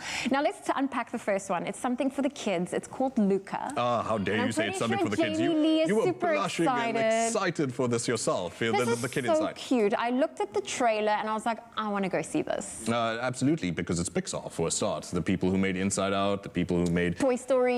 Toy Story, like these. Oh man, the studio is it's filled with geniuses. You've got Disney who owns it, and every now and then they spit out a live action that we all go, oh, was that the Aladdin I wanted? And then Pixar comes along and just rescues everything. Goes fine. Let's give him another chance. Yeah. So Luca is probably. I mean, you've got Soul at the moment, which is going to be nominated for Oscar, maybe even Best Picture. So they knock it out the park each time, and this one might just be more of the same, knocking it out the park, and specifically the park is set in Italy. So it's directed by an Italian gentleman, so a lot of what he grew up with is brought to, you can see in the beautiful designs there and everything. You got these two young boys, and they have the summer holiday together. And I don't know if you've ever had, like I had, like a vacation where you're like, that's my dude, like you're only together for 2 weeks, and you're like, from now on, for the rest of our lives. For life. It's crazy, and it's beautiful how kids are capable of doing that. I wish we could all do that into adulthood. And on this short summer vacation, they learn a lot more about each other. The fact that they are, in fact, fish people. Both of them. Yes. So this town that they're living in, that they're disguising themselves in the whole time, have, as you can see, all this animosity towards the fish people and what they do to the fishermen and the sailors around the town. So it's quite like a big deal for them to try and stay secret as much as possible. But at the same time, they try to explore more of the human world, out where they play, out where they run, out where they sing all day in the sun, whatever the Little Mermaid song was. Look, there's a little cat for you, Zoe. Oh. It's going to be a lot more, I mean, compared to the last trailer we spoke about, of a pretty and beautiful and the kind of coming-of-age story that you wish everyone would have. Maybe if you're a fish person especially. I don't know if I'm talking to fish people out there. Luca looks super pretty. Fish, but yeah, very cute. Coming out a little bit later this year, hopefully in South Africa. That's right. But, you know, as far as conditions prevailing, we never know. We never know. Yeah. Okay. And then last but not least, let's look at the movie Without Remorse. I mean, it's got Michael B. Jordan in it. Do you need to say anything else? Yeah, your eyes fluttered at a rapid rate as you pronounced his name. It's an amazing effect. Please don't say his name when you're driving. No, but like, he is badass in this movie. He totally is. And it's not surprising. This was the dude who did 2 Creeds already. He was in Black Panther. He was the bad guy. Name I forgot. I know that he's got hair that looked like an exotic vegetable. He is such a hands-on actor in everything he does. I know that on Black Panther, he actually asked the director to box him between takes. Oh, wow. So very much like get your hands dirty type thing. And in this story, it's a Tom Clancy novel that is an adaptation of. Tom Clancy, you might know a bit better if I tell you Jack Ryan, if I tell you 24, if I tell you Sum of All Fears, the one with Ben Affleck with the nukes and all that kind of stuff. So more of the same. Special forces, hidden agenda, but under the agenda is another agenda. There's always an agenda to the agenda. Yeah, and you know what? Those are fun enough if you have an actor who's got the physicality and the skill that fascinated me. I was like, can guns go underwater? It's a B-grade movie. I'm not going to be the professional on that, I promise you. So as long as it's got the scope skit and all of that stuff to it, it's going to be lots of fun, I'm sure. So yeah, the story, just so you know, is that his wife, pretty much like a Liam Neeson type situation or John Wick type situation, gets killed by a secret cabal of Russian special forces dudes invade his home, kill his wife, and then he becomes remorseless. I suppose Without Remorse is the name of the movie, and goes after the guys who did it, only to find that, is he being foiled? Was he being tricked into waking up the beast inside to go back into the field? We'll find out. So pretty much with Tom Clancy, it's always, like you said, the agenda under the agenda under the agenda. Twist after twist. Who cares, though, when it comes to if you're getting to see the kind of action that this involves and the kind of commitment that Michael B. Jordan brings to action movies? I'm sure it's going to be good fun. I'm looking forward to that one. So many movies to look forward to. JP, thank you so much for joining us. Is there a release date for this one? Not yet. That skips my mind, but definitely out in the United States, I think, in March already. So we might get it pretty soon in South Africa. Well, we are looking forward to that. And of course, JP Sebastian will be back on your Feel Good Breakfast Show at the end of the week as he brings us the movies releasing this weekend. Bye. Nice one after that intensity, that dark, brooding intensity. Time for a little fun and games here on your Feel Good Breakfast Show, as Chalky Chocks is going to be joining us for a round of our favorite game, Music Match. Take a deep breath, everybody. It's going to get intense again. How does it work? Well, I'll give our players a word. They need to sing an existing song, I'm going to stress, or make one up so well that I can't tell the difference. That includes those lyrics, and you guys at home can play along. Let's see how you do. Does it make you nervous? No, not really, no. Oh, wow. I'm not really that good at games, though, if I'm going to be honest. Yeah. I feel like there's so much pressure. Even though if you say that's black, right, the color, I'll be like, you know? Is it a trick question? Take the pressure off. This is not a game. This is real life. All right. Yeah. We've got two fierce competitors next to you here. So I'm going to start you. You're going to get the first word because you are the guy. Okay. One time I don't Shake your hair again for me. Just thanks. That's all I needed. All right. So our first word is fire. Oh, now I've got to think of a song that is not my... Fire. No, that's not actually your first word. Okay, your first word is save. Oh, save. Save. Wait, come on. Three.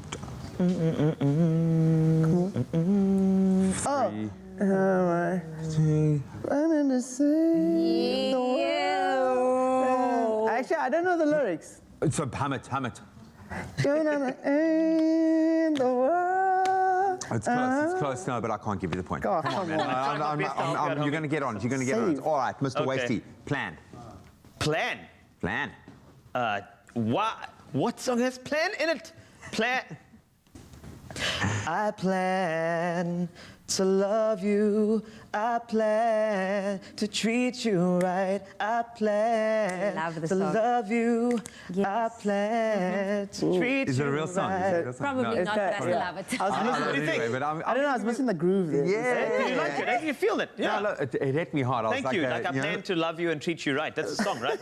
Yeah, man. That's like a Boys to Men vibe. It's lovely. Yeah. Boys to NSYNC. Yep. Dance.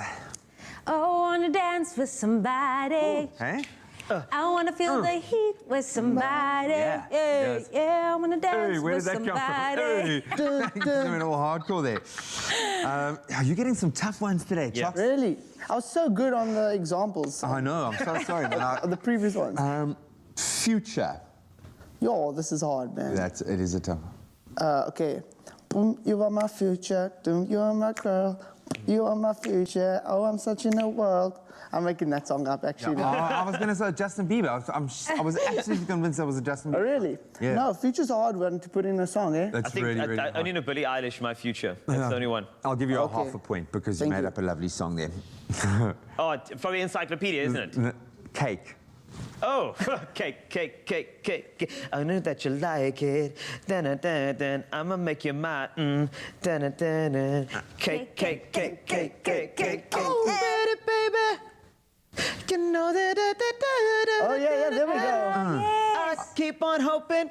Cake by the ocean. Yes. Oh, wow. It's a remix for It you. took you a while to There we get go. there. No, the verse hit me first. Sometimes you just have to hear the chorus. that you presented there. Yeah, it always does. Especially your verses, Chuck. Your Thank you. DJ skills. I'll give you one, Thank you, I one had to point for remix. that. Breathe. Breathe. Oh. Breathe. I breathe easily. I feel like you almost had a real song. I breathe easily, so be gentle when you handle me. Yeah. There we go. Actually bruised, but I'll take it. Yeah, you breathe, yeah. It's fine. That's a good one. We'll give it to you because you did it so convincingly. Chucky Chucks. Another one. Yes, That brother. is bad, probably. Let's go. Lights. Oh, lights. Lights. I know this one.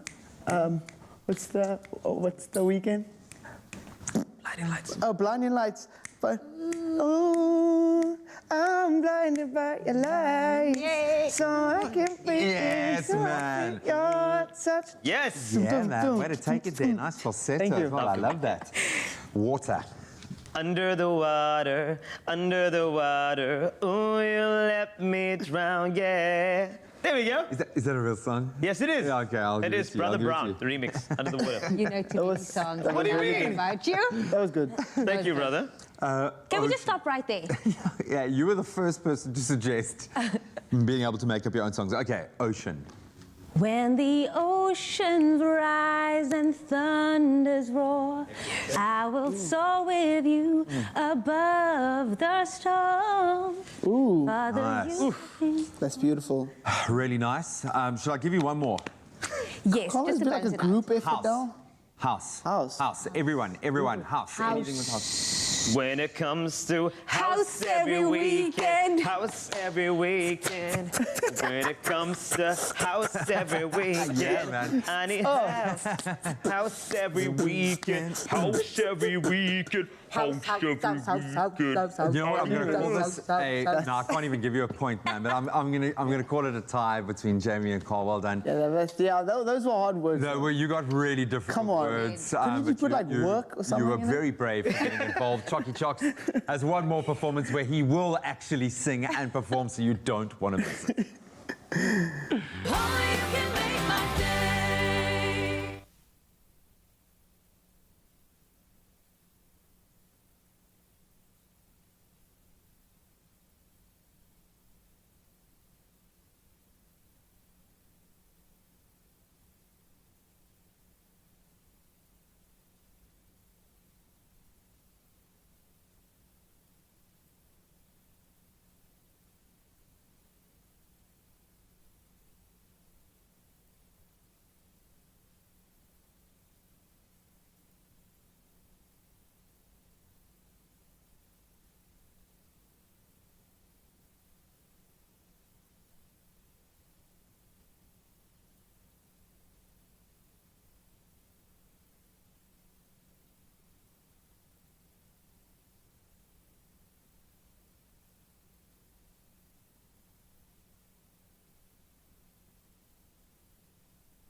It's my feel-good breakfast show. Welcome back, you gorgeous people, to yet another installment of the Culinary Hotline Bling. Ting, ting, ting! Oh yes, we're joined by one of our favorite chefs, Chef Clem. He is, of course, on our foodie panel this morning to help answer any of your kitchen or culinary conundrums, because the truth is, we often do stumble upon those, right? And that's why we have the Culinary Hotline Bling for you to ask the questions, and Chef Clem will answer those questions. But this morning, we're joined by a very, very special guest on the show. Her name is Auntie Patsy. Auntie Patsy, welcome to Expresso. Oh, she's running late. Oh. No, she's not. Auntie Patsy's here! Auntie Patsy! Welcome, Auntie Patsy Benjamin. Thank you. It is so good to have you here because I know that you're passionate about food. You spend a lot of time in the kitchen. I do. Do you find sometimes that you just like also still, after all of these years of being in the kitchen, do you find that you often do come across some challenging times? I do, especially with a little great nephew of mine who's fussy about what he eats. Oh, really? He's fussy about what he eats. Anything that is not to his taste, he will take out, and he will ask for something else. Oh my goodness. Wow, I know people like that. Well, that's a good thing, because if you're constantly having to deal with all of those curveballs that your nephew throws at you, our wonderful Chef Clem is here to answer those questions. Let's get into it. What are we doing? What are we making? What is the question? What's the story? So, Auntie Patsy, you had a question for me? Yes. Some weeks ago, I watched the program where you had this thing about bay leaves. Yes. And I wondered whether you could also add bay leaves to your cabbage or any vegetable breedy, but most of all cabbage breedy.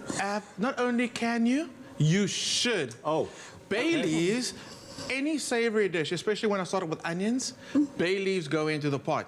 That's just, that's how I was taught. So bay leaves, now we're lucky because now we can get fresh bay leaves as well. So not just dried anymore, fresh ones as well. So should we make a cabbage breedy? Okay. Let's do it. do that, yeah. So let's start off with the meat. We're going to use some lamb. And step in closer to the counter, please, Auntie absolutely. Patsy. Please, I know you are itching to get your hands busy there. What I love about breedies in general is the fact that you take a little bit of meat and it turns into a lot of food because you add so many extras to it. It's a great way to feed a family. And also for winter, the breedies are... It's like that winter. That's what I look forward to when it comes to winter. The food. Yeah. Do you like cabbage food? There's something about cabbage food and breadies, I don't know about you, Auntie Patsy, that really does remind me of home. It reminds me of that warm feeling, right? And it also reminds me of my late mom, my grandmother, who used to do these things, and I used to watch them. Yeah. I used to watch the two of them, how they do. And have you found that you actually carry that through? Now you're doing it for your adding my nephew. own You're twist doing it. to it. Yes, and that's the thing about food, is adding your own twist to it. And maybe you can then, you and Chef Clem, show us these twists that you guys add to these things. So my first step with the meat, you can hear it's not that screaming hot. Normally when we brown meat off, it starts off very hot. We add it, and it's like... This time, because lamb's got a lot of fat in it, and that's flavor, I put the meat in, and it's like a medium heat. So it starts to simmering gently, and that allows the fat to come out of the lamb and render. So the meat's in. Very important. I actually brown my meat for like 15 minutes until it's brown on the outside. I like it Auntie Patsy's going, because, I'm actually quite nervous to be in the kitchen. Auntie Patsy, and Auntie Patsy's an amazing cook. Meat's browning off, and then the next thing to go, like I said, you want it to be very, very brown. Yeah. That's your first layer of flavor. That way you don't actually need stock at all. So once the meat is perfectly brown, onions go in. And I know you told me this off air. Your nephew's got a thing about onions. He doesn't like seeing the onions in the food. Okay. So how do you avoid them seeing the onions but still have the onions in there? Or is the trick to not have them at all? No, you must put it in. There's no way that I cook without onions. Without so how do you hide them from your nephew? Oh, well, with these kinds of foods, he doesn't see it. Oh, because it looks like it could be cabbage. But if it's anything else lighter, then he will just, So what do you do when you're busy cooking, and let's say you've got all your ingredients laid out? Do you hide the onions behind the counter somewhere, chat, and then when he's looking away, you go... No, you'll come in. If he's not with me, you'll come in and ask me, what are you making? It smells lovely. So that's how I also entice him. The magic. Auntie Patsy, will you add the bay leaves for us? There we go. And because you're cooking the lamb or beef for so long, the onion will break down. It'll become part of the sauce. It does, yes. So that's a good thing about breedies and stews. Okay, bay leaves in. And now, again, you want your onions to brown until they're nicely caramelized before you add the next ingredients. It does take about 10 to 15 minutes. You've got to be patient with this. The difference between a good breedie and an amazing one is time. Taking the time to really develop those flavors. Okay. You have to pace yourself. Absolutely. Auntie Patsy, will you add our garlic and our carrots? Carrots are great because they add a bit of, again, it bulks up the dish, number one. Thank you. And it adds a little bit of sweetness to it.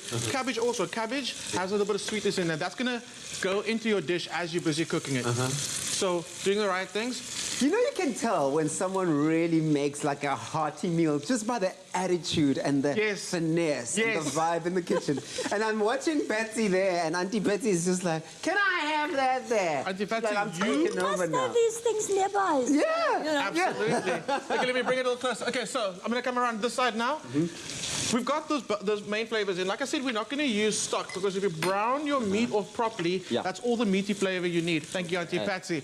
But I've got another little cheat. What is it? A good way to turn a stew, like give it like body and color, volume, and flavor. Worcester sauce. Do you use Worcester sauce at all? Oh, right. What do you call it? What do you call it? Worcester sauce. Worcester Not sauce. Worcester or whatever Worcester. everybody else calls it. Worcestershire. The South African word. Yeah. Worcester. Worcester sauce. okay. I agree. Okay. So potatoes are an amazing way. We spoke about bulking up dishes. Potatoes. Add more than what you think you need. Yeah. Because it just makes a meal that would normally feed 4 can now feed 8 people. It becomes a gazaganga. Tell me, Auntie Patsy, how many people you live with? Well, since my mom passed, it's just myself and my younger sister and her grandson.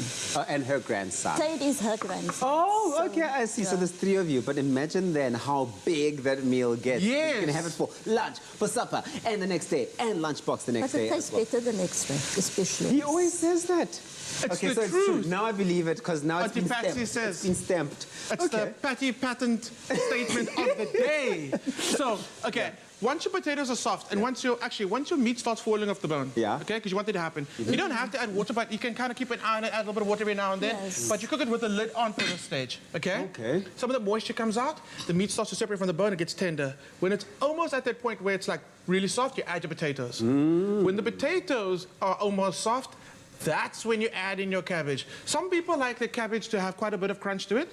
Auntie Patsy, that's you, right? You like your cabbage to have a little bit of texture to it. Yeah. Some people want that cabbage cooked down. All right. And that's up to you. But the cabbage, if you want to get the bit of texture on it, it'll only cook for 15 minutes. You can cook it for as long as an hour if you want to get a nice soft cabbage. The 2 of you are putting me through a masterclass. You listen. This is it is. Wow. Auntie Patsy and I The are gonna... cabbage masterclass of the year 2021. There will be no other that tops this. But we've got... Oh. Okay, I was about to say we've got all the ingredients on our website, but the phone is ringing. Thank you very much for calling the culinary hotline. Bling, ting, ting, ting. How can we help? You're speaking to Jocelyn Holland from Milnerton. Jocelyn and Milnerton, I'm going to put you on speakerphone here for everybody to hear properly. What is your culinary question this morning? Thank you so much for the opportunity. My problem, whenever I do mince balls, I don't judge my meat like clothes, like Zoe, okay? Yeah. I do mince balls with a boiled egg inside the mince ball. Wow. All right? Yeah? I know Chef Clem knows about it because it's a colored thing. Okay, well, Chef Clem, you can say now. Do you know about it? I do. And I'm gonna come in there. I'm gonna come in the middle because I am obsessed with Scotch eggs. Scotch eggs, do you like them? Wow. Love them. So, Scotch eggs are actually an international thing. And I've seen like all over the world there's a version of Scotch eggs wherever you go in the world. So it's not just a colored thing, it's an everybody thing. Scotch eggs are delicious because the trick to a good Scotch egg is to cook your egg for about 6 minutes so your inside of your egg is still quite runny. I know it's a bit difficult when you have to shell it then, but I promise you, as soon as your eggs are cooked for 6 minutes, crack them slightly, put them in cold water. That helps the shell come off easily. Yeah, and then the water gets between the shell and the egg and helps it just peel off. Then you make your sausage mixture. And you can use just plain sausage mince, which is my trick. Yeah. Or you can make mince and you just season it. Dhania, curry powder, everything, all the flavors that you like. Okay. The best way for me to wrap that sausage around the egg is to take cling wrap and then put that mince mixture down, put your egg in the middle and use the cling wrap to shape it around the egg. Do you see how Auntie Patsy is looking at you explain all of that? No, because I don't do it that way. So for me, that's something that it's interesting. Even with my egg. Yeah. I don't crack it like you're saying. So it's like you say, it's difficult. This is new. Crack something with a soft. With a soft, yeah.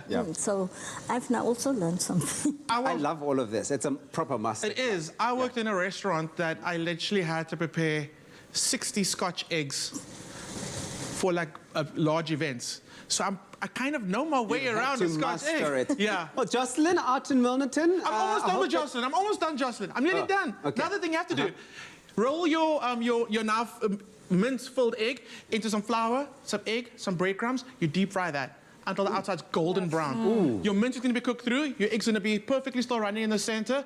That's a meal right there. And one thing, egg, mince, a little bit of mustard, a little bit of like a sly flour, because a little bit of leaves, you know. Wow. It's so good. Jocelyn, I love your question. Scotch eggs. I'm going to plan in the next few weeks to do a Scotch egg recipe just for you, Jocelyn, all the way from Milnerton. In fact, Jocelyn, maybe one day we can have you in studio to come make some of your Scotch eggs here. What do you think about that? What do you think about that, Jocelyn? We'll do, no problem, we'll do. Wow. Wow. Okay, we're going to do that. But thanks for the call. Our producers will take the details. That is a fantastic one. Thank you so much.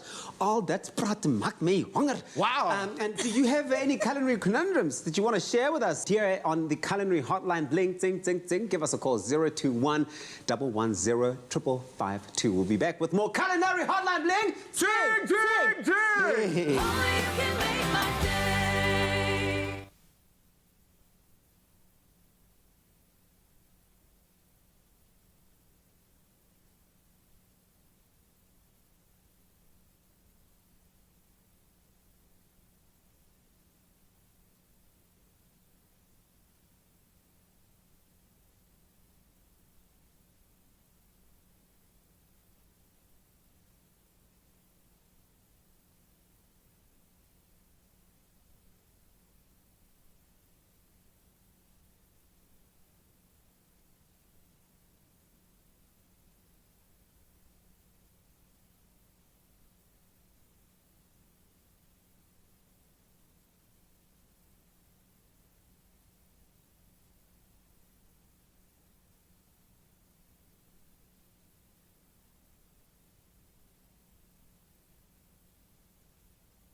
It's my feel-good breakfast show. Welcome back, everybody. This is your Feel Good Breakfast Show right here on SABC3. How cute is Auntie Patsy? I just want to give her lots of hugs. Adorable. I love how she hid behind Chef Clem. Very sweet. Well, we still have more coming up on the culinary hotline. Bling. Ting, ting, ting, ting. Oh, that fell flat. Let's do that one more time. Culinary hotline. Bling. Ting, ting, ting. Oh, now we can go to the news. And time for the news headlines. A final look at that. Starting off here in South Africa, where the recruitment and training of some 7,000 police recruits is still on hold. The South African Police Service said yesterday. Spokesperson Atlinda Mate said that the training, which had been scheduled to commence in January 2021, had not begun due to the COVID-19 pandemic. She said current challenges experienced regarding the COVID-19 pandemic, such as social distancing, restrictions and/or limitations on large gatherings, made it impossible for training to commence. Training would be on hold until a formal announcement was made. The Office of the United Nations High Commissioner for Refugees will give South Africa 147 million rand over the next 4 years to help eliminate the backlog at the Refugee Appeals Authority. This backlog currently stands at more than 153,000 appeals. In 2020, the Auditor General estimated it would take 68 years to work through the backlog if they continue to work in the same way. The Refugee Appeals Authority is an independent body that adjudicates appeals by refugees who have been denied asylum by the Home Affairs Department. In international news, the UK has promised to return to Nigeria almost 90 million rand, which was stolen by a former governor. Former Delta State Governor James Ibori was convicted of money laundering in the UK in 2012. He is thought to have stolen some 1.6 million rand. land from the oil-rich state. This is the first time that money recovered from criminals will be returned to Nigeria since an agreement was signed in 2016. The money recovered by UK agencies would be sent back to Nigeria for infrastructure projects. In Japan, the Japanese government has decided to exclude overseas spectators from this summer's Tokyo Olympics due to combat of the COVID-19 pandemic. Japanese news agency Kyodo News said that the government had concluded that welcoming visitors from abroad for the Games would not be possible due to the recent emergence of a number of new variants of COVID-19. The report also stated that concerns among the Japanese public about the spread of the virus had influenced the decision, and overseas spectators would also be banned from attending the Paralympics, Kyodo News said. And now news of the world's oldest known wild bird hatching a new chick. The world's oldest known wild bird, which is a 70-year-old Laysan albatross known as Wisdom, has hatched another chick, making this at least the 40th youngster she has reared. And the seabird hatched an egg again last month on a tiny island in the Pacific. Wisdom was first tagged way back in 1956 when she was about 5. And until this century, it was thought that these seabirds typically live for some 40 years until Wisdom proved this assumption false. Wisdom's longevity was noted in 2002 when the U.S. Fish and Wildlife Service's Chandler Robbins noticed that the bird's tag was in need of replacement. And on closer inspection, however, Robbins realized that the tag was placed on the albatross 46 years previously by his younger self.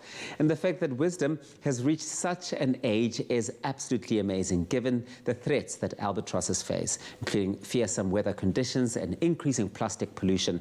Albatross pairs bonds are increasingly important for raising young, and their relationship takes years to form and lasts for decades. Now, to find a mate, juvenile albatrosses do what humans have been doing for thousands of years. They have to dance and go to parties to do that. This is for their courting purposes. That's where we leave it for this morning. Here's a final look at your sports with Graham.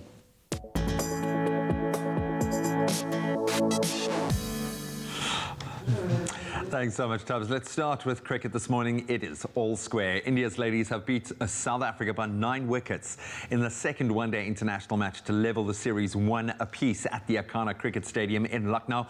The Proteas were bowled out for 157 in their 41 overs. Julan Goswami starring on the day, picking up 4 wickets for 42 runs, then half-centuries by Smriti Mandana and Poonam Raut, helping the hosts level the 5-match series. The third ODI between India and South Africa will take place on Friday at 5:30 a.m. SA time. Then bringing it back home, but staying with cricket, the 162-run partnership between Protea stars Dean Elgar and Aiden Markram helping the Titans bounce back, getting back on track in the third day of their CSA 4-day domestic series challenge up against the Knights at Supersport Park in Centurion. The Titans now lead the Knights by 11 runs with 10 wickets still in hand. In our other 4-day series fixtures, the Warriors trail the Cape Cobras by 254 runs with 1 wicket remaining, and the Lions, they need 228 runs to win against the Dolphins. All of the 4-day series action will continue from 10 a.m. today.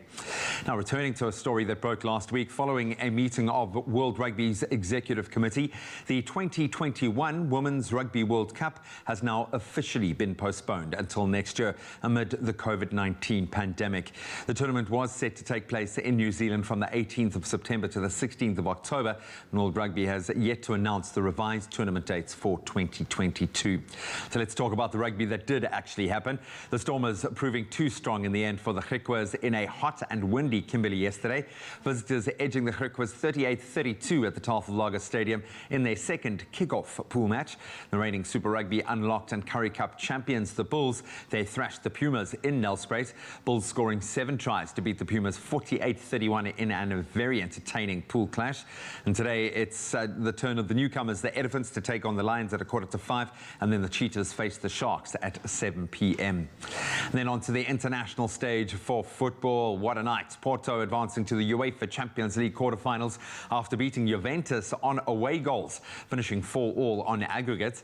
Then in the second fixture, a name to remember, Norwegian footballer Erling Braut Haaland scoring his 19th and 20th goals in just 14 Champions League appearances as Borussia Dortmund drew 2-2 with Sevilla to progress to the quarterfinals as well, 5-4 on aggregate. Then a mouth-watering lineup to look forward to tonight again in the Champions League as Liverpool face RB Leipzig and PSG. They'll take on Barcelona in the later game, kicking off at 10 p.m.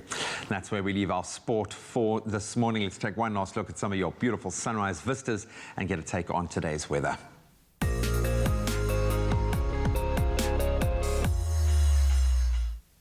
Thanks, G, and thank you to all of you that took the time this morning to share some of your sunrise photos with us. And we love to see how you start your day. And we kicked off, just to look back for a second, this morning with Generage Archibald Taylor and Nancy Governor from Umkomaas. At 7 a.m., we showcased an image submitted by Jay Smiley, which put a smile on her face, from Pretoria, and Nick Lombard, based in Louisfontein in the Northern Cape. Please do continue sharing your sunrise photos with us, and don't forget to let us know where you are based so we can give you a brief update on the weather expected in that particular area. Heading over the waters and taking things international, we wrap up your weather forecast with an update on the weather forecast for Charleston, West Virginia. Today's weather forecast will have times of sun and cloud reaching a maximum of 22 degrees Celsius. Staying with weather news, the first northwester of the year last night unleashed torrential rain on Cape Town and surrounds, which will probably last until later today. More than 45 millimeters was expected to fall, which is substantial considering that the long-term average March rainfall in Newlands, usually the wettest part of Cape Town, is 46 millimeters. In mountainous areas, this total could more than double, with the farmland around Ceres expected to soak up more than 100 millimeters. The SA Weather Service has also issued warnings for heavy rainfall until tomorrow in Stellenbosch, Hermanus, Paarl, Theewaterskloof and Grabouw. The city of Cape Town also warned of northwesterly gusts exceeding 60 kilometers per hour and possible flooding of roads, which could increase motor vehicle accidents, especially in peak hour traffic this morning. So if you are in Cape Town, please take it easy, get the headlights on and do be safe. Let's take a look at your temperatures across the country, and starting with Polokwane, 18 is your low to a high of 30 today. 35 the max, the minimum 21. That's Mbombela. Pretoria 19 to 32. Johannesburg, you can expect 30 degrees as your max later, 18 this morning. Mahikeng 15 to 33. Klerksdorp 33 the high there, 13 the low. Kimberley 12 to 32.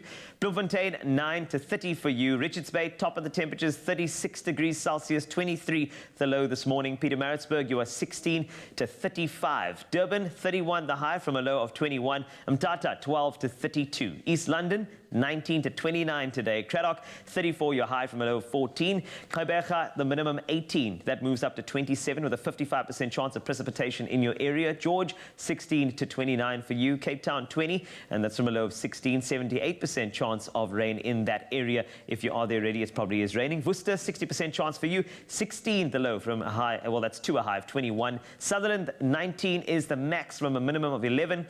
And then wrapping things up with Uppington, good morning, 32 your high, that is from a low of 15. Thank you so much for sending in those sunrise photos. Please keep it coming. We want to feature you in our weather segment. And if you are looking for some great temperatures, it's about to rise with an epic music video from our musical guest. Oh, it's definitely rising and getting hot in here, Wasty. We are still hanging out with Chucky Chalks ahead of, well, in fact, at the release of his latest single, Kiss Me Late at Night. And before we get a look at the whimsical, beautiful music video, we need to unpack a little bit about the storyboard behind it. Beautiful. Well, yeah, basically. I mean, I worked with one of my closest friends also. His name is Samuel. He's also part of a group called No Method. Yeah. And basically, he directed the music video, shot it, edited. Whatever you see there, he did everything to it, you know? There we go, there's he. There we go. And so literally in a day, he pretty much wrapped that whole music video up. And he did my previous song, Fire, also. So it's just a lot of fun working with him. That's incredible. And when you brought out the song, did you have a specific visuals in mind for the song? Well, for the music video? I think initially it was, you complicate things, And then with the help of Sam, he kind of broke it down and he said, basically, just just the story of the song. You can find the right word, but I can't find it. But just the experiences of spending time with someone that you like and, all this creating the beautiful memories. Pretty much being on a date with her, for the day and capturing those fine moments. That's what we tried to accomplish in the music video. Well, I think you've been giving us a lot of teasers, and I think it's time now for us to check out the fun and whimsical visuals for the single Kiss Me Late at Night by, of course, Chucky Chalks.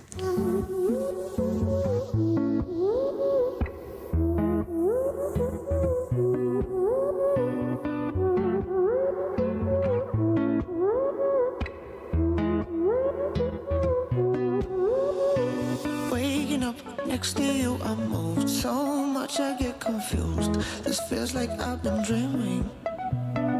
Breaking this rule, we'll wait instead. Make our own in this bed. We'll lay it just forever. So many eyes on you.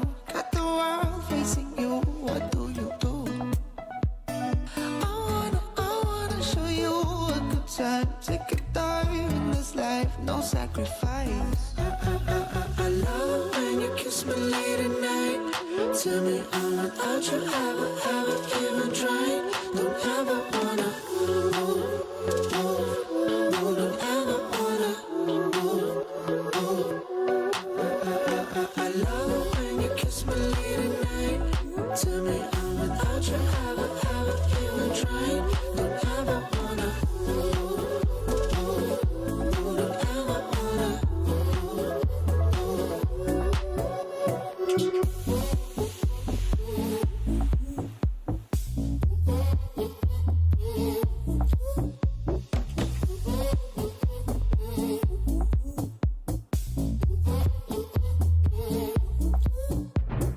3 months of memories that we shared, knowing one day this will end, like moving through a season.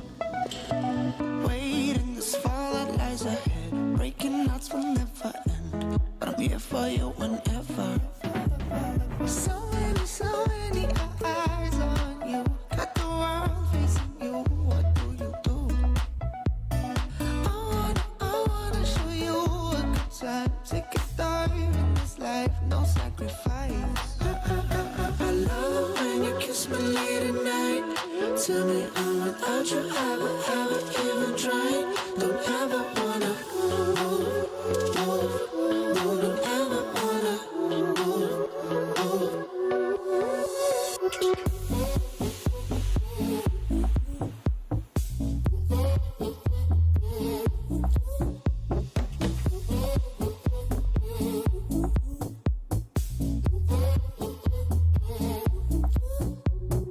Counting all the days you stay in.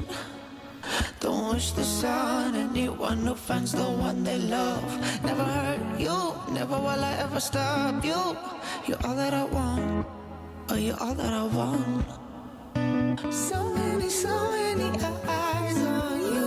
Got the world facing you. What do you do? I wanna show you a good time. Take a dive in this life, no sacrifice. I love it when you kiss me late at night. Tell me I'm without you, ever even tried. Don't ever wanna. Kiss Me Late at Night by Chalky Chalks, the man sitting right here. Is she really your girlfriend? No, I wish. She should be after that. The vibes, I love the aesthetic of it. That was a dope thank video. you. She did incredible on the day, and I actually met her on the day. The morning she arrived, she was like, "Hey, I'm here." The chemistry was good. Hashtag couple goals. That's beautiful. But I'm glad you enjoyed it. Well, thank you so much for joining us. Chalky Chalks has been amazing, and he's got an awesome cover coming up for us. So don't go anywhere. Stay tuned to your Feel Good Breakfast Show.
It's your Feel Good Breakfast Show, Expresso. We're live on SABC3. And when it comes to parenting, introducing solid foods is one of the most exciting milestones of the baby's first year. But with an endless amount of conflicting advice, and you know there's a lot of that going around, particularly when it comes to the introduction of different foods, it can be really confusing. It really can. So let's demystify right now. Joining us this morning is pediatrician and allergist Tulja Trikamji, who will be discussing the benefits of introducing our babies to solids and the very latest research about the introduction of allergens to your little one's diet.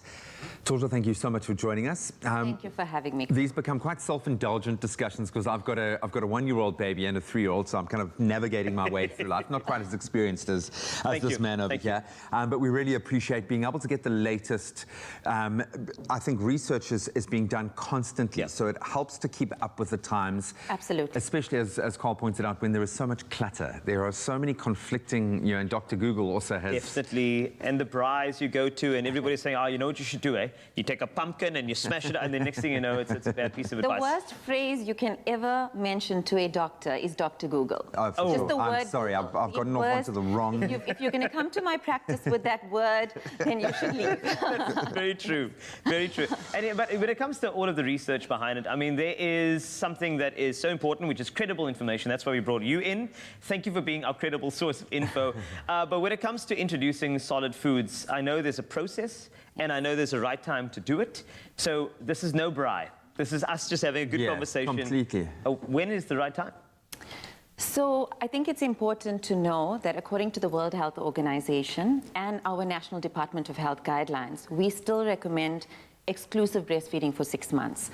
This is because in a developing country like ours, malnutrition and communicable diseases, which are things like HIV and tuberculosis, are still an issue.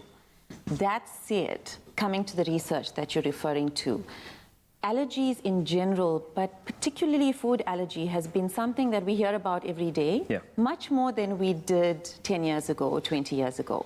So much so that the world is currently describing that we are possibly in an allergy epidemic. Wow. So lots of research has been gone into why are allergies increasing so much? Why is this so much of an issue? And there have been various factors and various things that have been put forward, like climate change, air pollution, and some of our lifestyle factors as well. And one of those lifestyle issues is the timing of introduction of solids. And that's where we come in, with when and how to wean our babies. So, Grim, the immune system is particularly growing in babies at all times, but between 4 and 6 months, we consider that a very crucial part of the development of the immune system. So some of the research done in Europe now has proven, and this has come out in the last 5 years, that if you introduce your babies to allergens, like your peanuts and your cow's milk, before 6 months, so that's between 4 and 6 months, that their risk of developing food allergies is far less. So initially they looked at peanuts, and just recently in the last 6 months, they looked at the introduction of wheat, and it actually decreased the risk of celiac disease, which, as we know, is very common in 3-year-olds. Oh, wow, I'm thinking now of like making some shellfish for my child when I get home tonight. No, I just say that because it's a standing joke here that I have a tragic shellfish allergy. But it makes sense because we're a system that feeds off the information that's put into it. So how is the system going to build without getting the relevant information that it needs? We know that having the right kind of formulated cereals and the manner in which you introduce those solids is vitally important. What is the right way? Yeah, so what I always explain to parents is that as living beings, as humans, we need food and nutrition for our bodily functions, for our organs to work and function every day, and we need some for our energy. So our activities of daily living, as much energy as we require, the food is metabolized and it provides us with that. Babies and children need that and some, because they also need extra nutritional value for growth and development. Our growth is not as rapid as their babies are.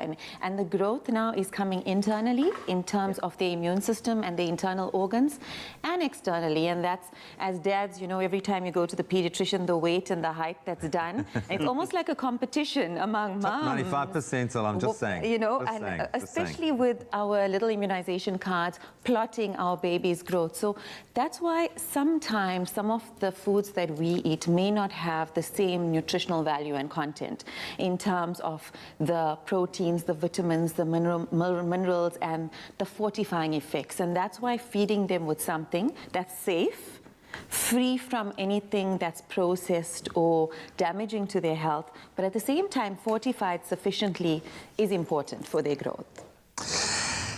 Gut health. I mean, we've covered so much. Just very quickly before we let you go, how do we ensure good gut health? Because so much of our holistic health stems from that. Absolutely. So with the gut health, the microbiome, which is a term that we hear about all the time, refers to all the organisms in our body, and it's something that helps us to fight off bacteria, but also contains bacteria and contains various organisms. The main system in our body that houses this microbiome, or all of these organisms, is our gut. When babies are born, their guts are immature and their immune system is also immature. So whatever happens to their gut and their immune system, in fact, not even from birth, from the time moms find out they're pregnant and the baby is growing internally, is going to be key in developing, but also ensuring a healthy gut.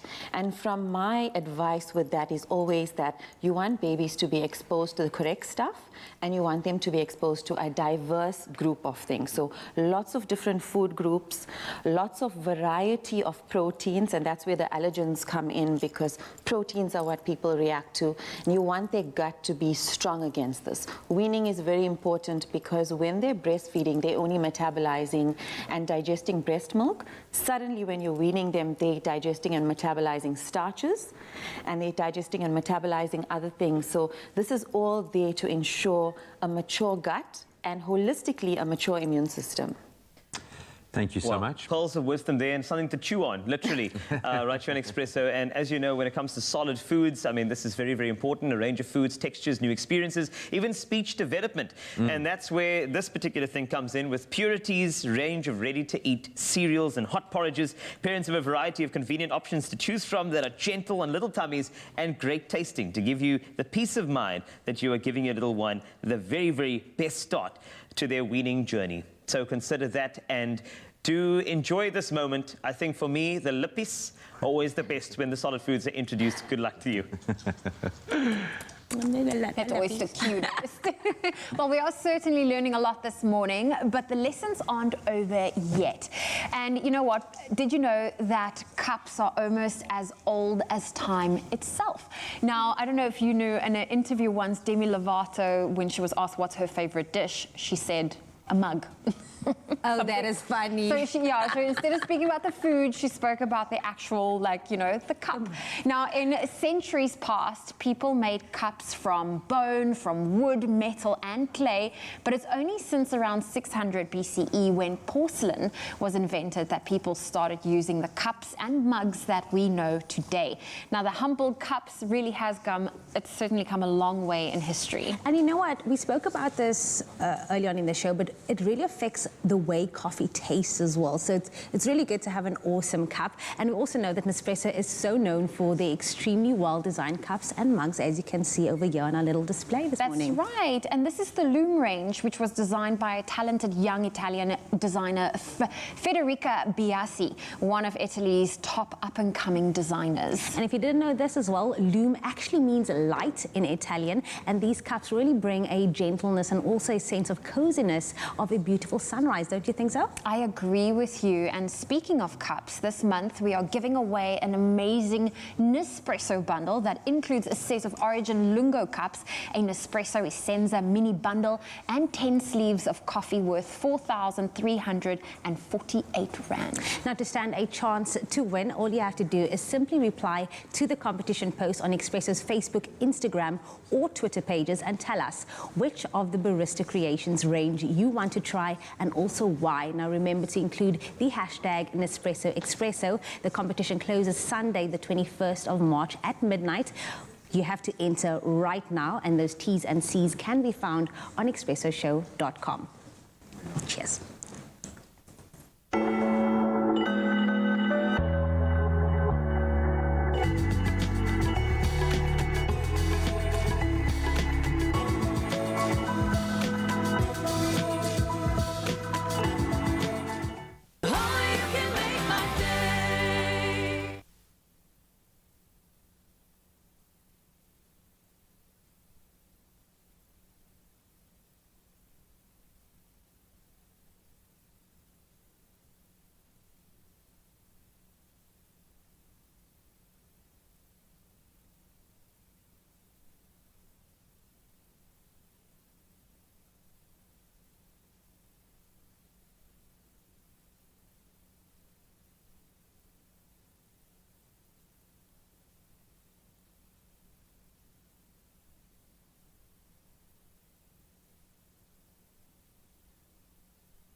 It's my feel-good breakfast show.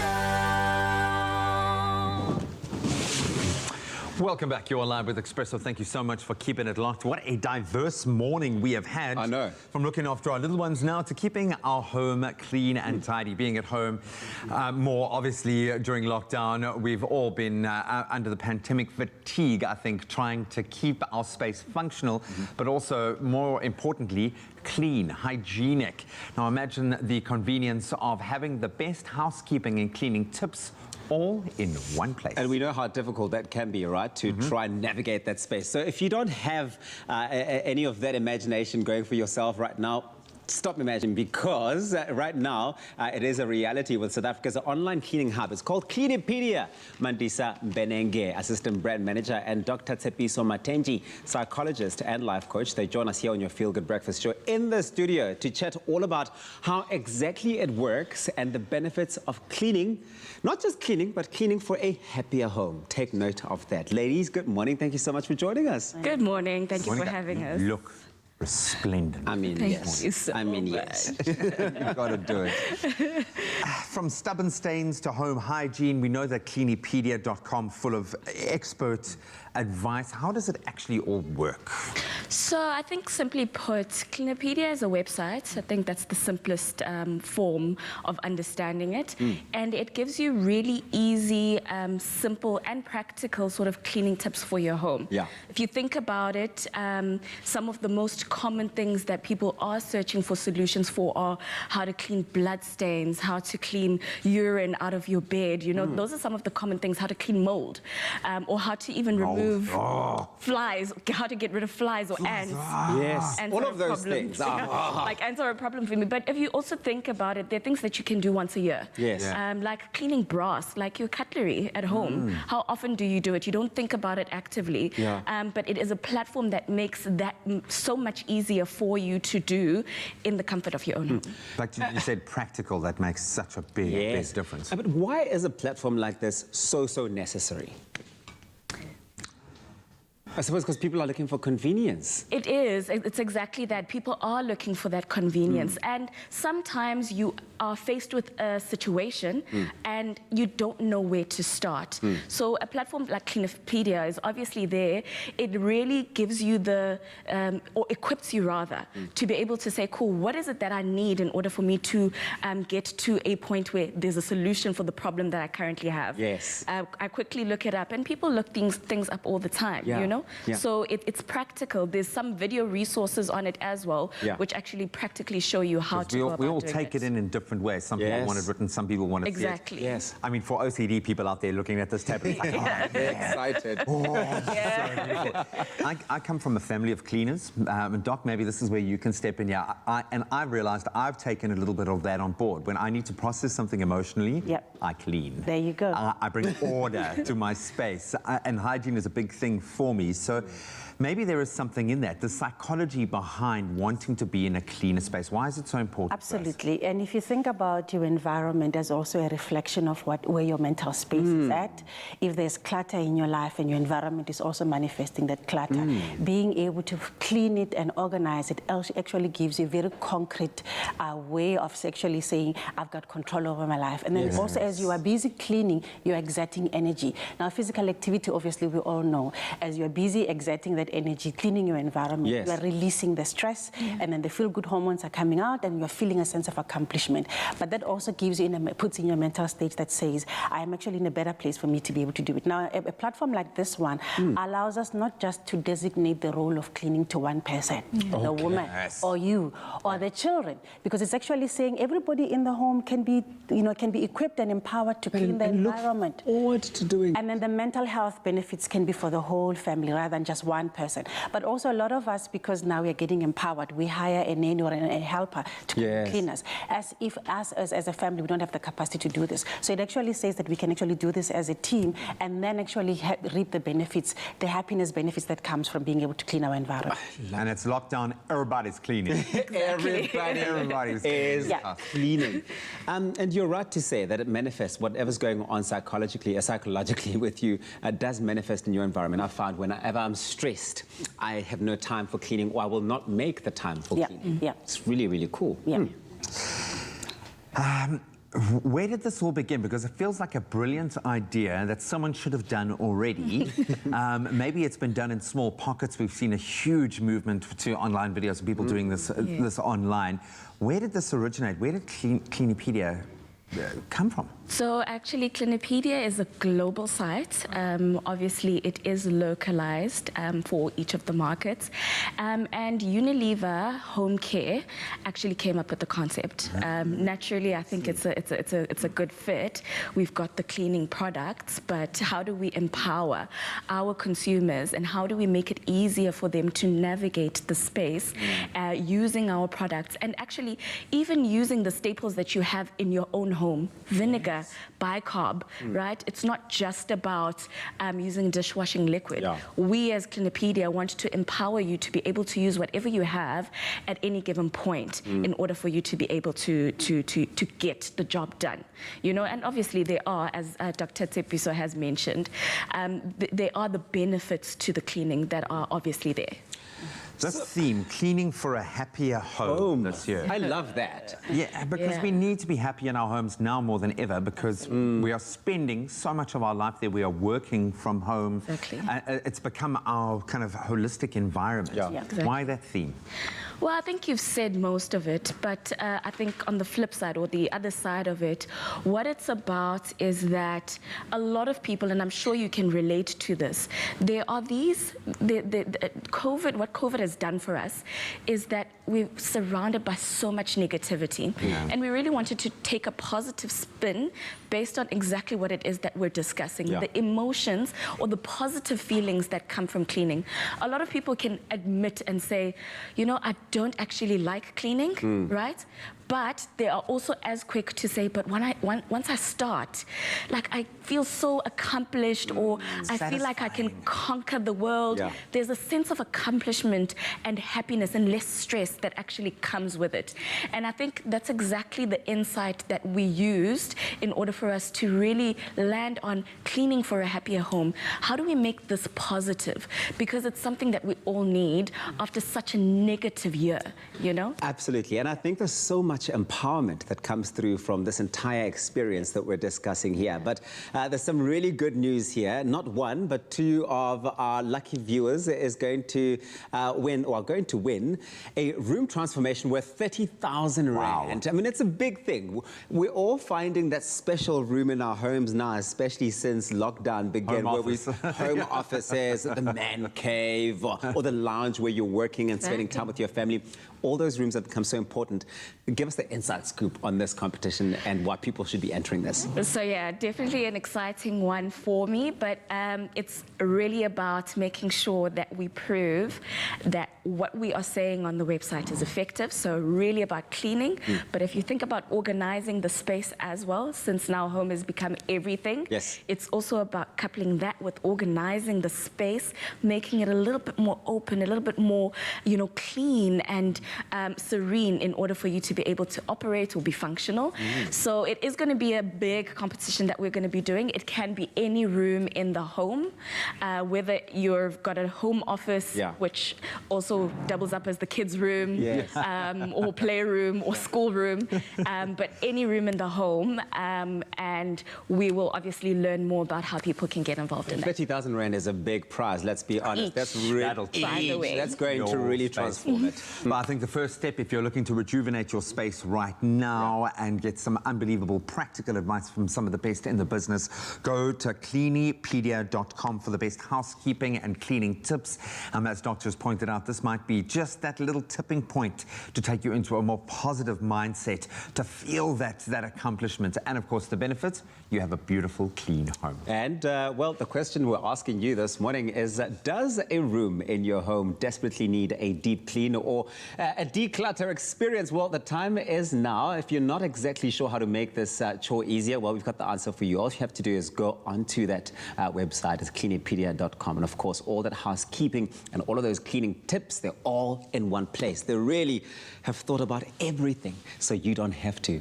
all you have to think about is doing the actual cleaning, which is also empowering, and it's nice. Thanks, ladies. Thank you so much. Oh, thank you, gents. Well, now that we have all of our cleaning tips sorted, it's also time for some functional decor tips. Now, if I ask you to define the word towel, it is very easy. It is a thick, absorbent cloth used to dry yourself, but it's not that easy to define when I ask you what type of towel should you buy. That's why we have our homeware editor, Danelle Weekly, in studio here to tell us everything we need to know about Woolworths towel range. And I can't wait to unpack what we are seeing in front of us. I know you would think it was a simple thing, right? Yeah. It's just a towel. Dan? It's not just a towel. I feel like I made it to the big girls table with you girls, but I needed you a couple of days ago because my best friend actually got married and part of her gift registry was getting something for the home. So me thinking, let's go buy a towel, but it is so overwhelming. There are so many options out there. I know. Teach us your ways. So, not all towels are created equal, which I think is the problem that you would have had with the gift registry, because they're all a little bit different. And I have to be honest, it sounds crazy, because they really are. You can get textured towels. These are multiple hues. So if you're wanting like a pop of color, this is the way to go. So I think these particularly textured towels are great for guest loos and for hand towels and things like that, because they're kind of more the decor side of towels, and rather than worrying about what you're going to be doing when you're actually bathing. Then you get twist technology towels. So there's low twist, like these ribbed, and there's zero twist. And what those mean, I know, is it's about the drying capabilities. So cotton either has a slight twist or very little twist, and it makes it quicker to dry. So these are great, I think, for bathing and showering, and great if you've got a small space, so you don't have place to like dry your towels out. These are super quick to dry, which I think is brilliant. They're sustainable, they're super soft on the skin, which I know you were saying earlier. I love Very that. important. We love a soft towel. Then you get bamboo towels like these guys. These are sustainable. They're 40% sourced bamboo, but what's so great about them, so it's a bamboo cotton split, is they have natural antibacterial qualities, so very good for odor. So for me, particularly, a bamboo towel is great for a gym bag, or if you do a lot of exercise, these are a great towel to have. And then you get the Manir, the Egyptian cotton, the 5-star towel of towels, the luxury spa towel. The Beyonce of towels. The Beyonce of towels. Although now I feel bad that I gave it just a cream, because it feels like it should have been a little bit more dramatic. Egyptian cotton, longer fiber, far more luxurious to feel. Obviously also sustainable, but really beautiful on the skin, very thick and plushy towel. Those are my towels, guys. I love them. I know, Which one's your personal favorite?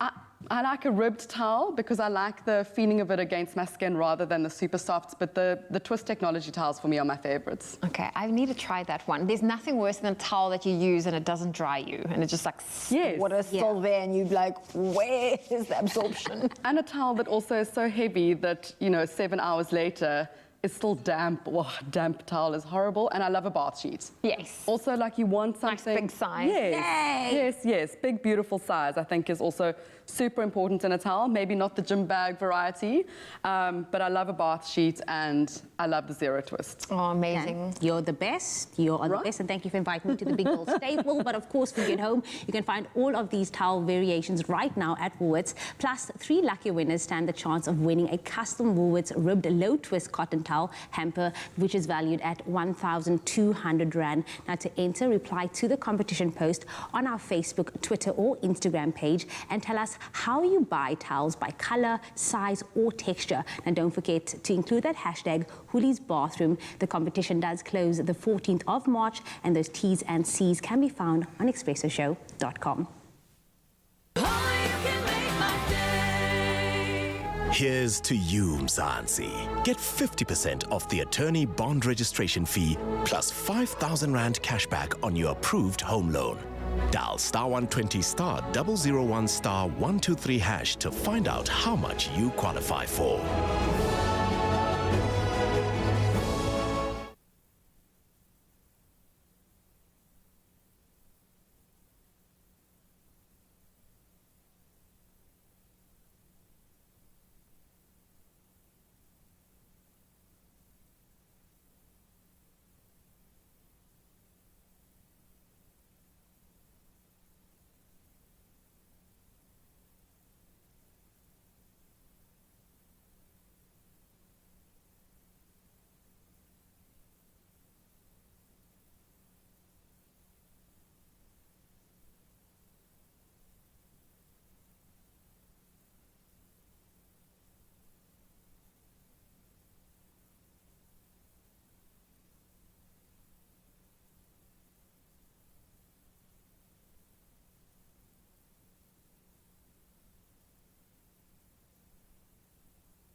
welcome back to it, your feel-good breakfast show, Expresso, here on SABC3. It's the Culinary Hotline Bling! Ting, ting, ting! Oh, I love that sound. On a Wednesday morning, we're joined by Chef Clem on our foodie panel to help you out with any of your challenges in the kitchen. So if you have any questions for Clem, give us a call, 021-110-55552. And we're joined by a special guest this morning, Auntie Patsy Benjamin from, where are you from, Auntie Patsy? Bonteheuwel. Oh, Bontas! Yeah. That's mine!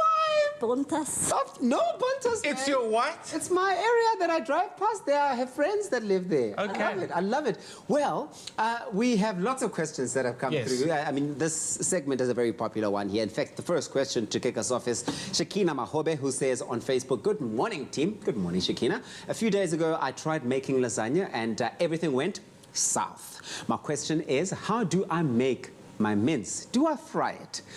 Mince is a trending topic. I know why. This month. Because I think it's just such a versatile ingredient and it's inexpensive. Yeah.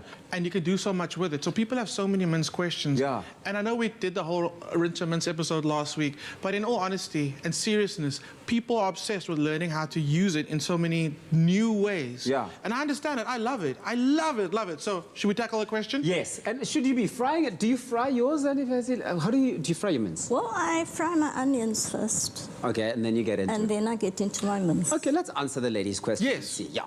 So the thing about a mince is, lasagna is you use a bolognese mixture. Okay. So you kind of want the mince to really like soften and become part of the sauce. Whereas with like a mince curry, we're going to see the pieces of the mince in it. So it's called a ragu. A ragu is when you cook meat for so long that it just falls apart and turns into part of the sauce. And that's when I love that kind of meat. Any meat like that just falls apart. Is the way. It's just like, oof, yes. So again, my rule with onions, you need to cook it to the point where it is soft and golden, and we're not there yet. Yeah. This is not it. This is not it. Soft and golden, and if you are Auntie Patsy and you have a very, very difficult nephew, to please find ways of concealing that the onions. Make sure that they go so soft they almost disappear. And this will happen. This will happen. Someone's taken my bay leaves, but you know what? I'm gonna forgive them. It's fine. Right about now, I'll be adding bay leaves to the pan, but it's okay. It's okay. Right. Now. We've got a little bit of thyme going in, and you can use thyme, you can use rosemary. The aromatics in there are amazing. You want to cook it low and slow with your bolognese. That's going to be the layers in your lasagna.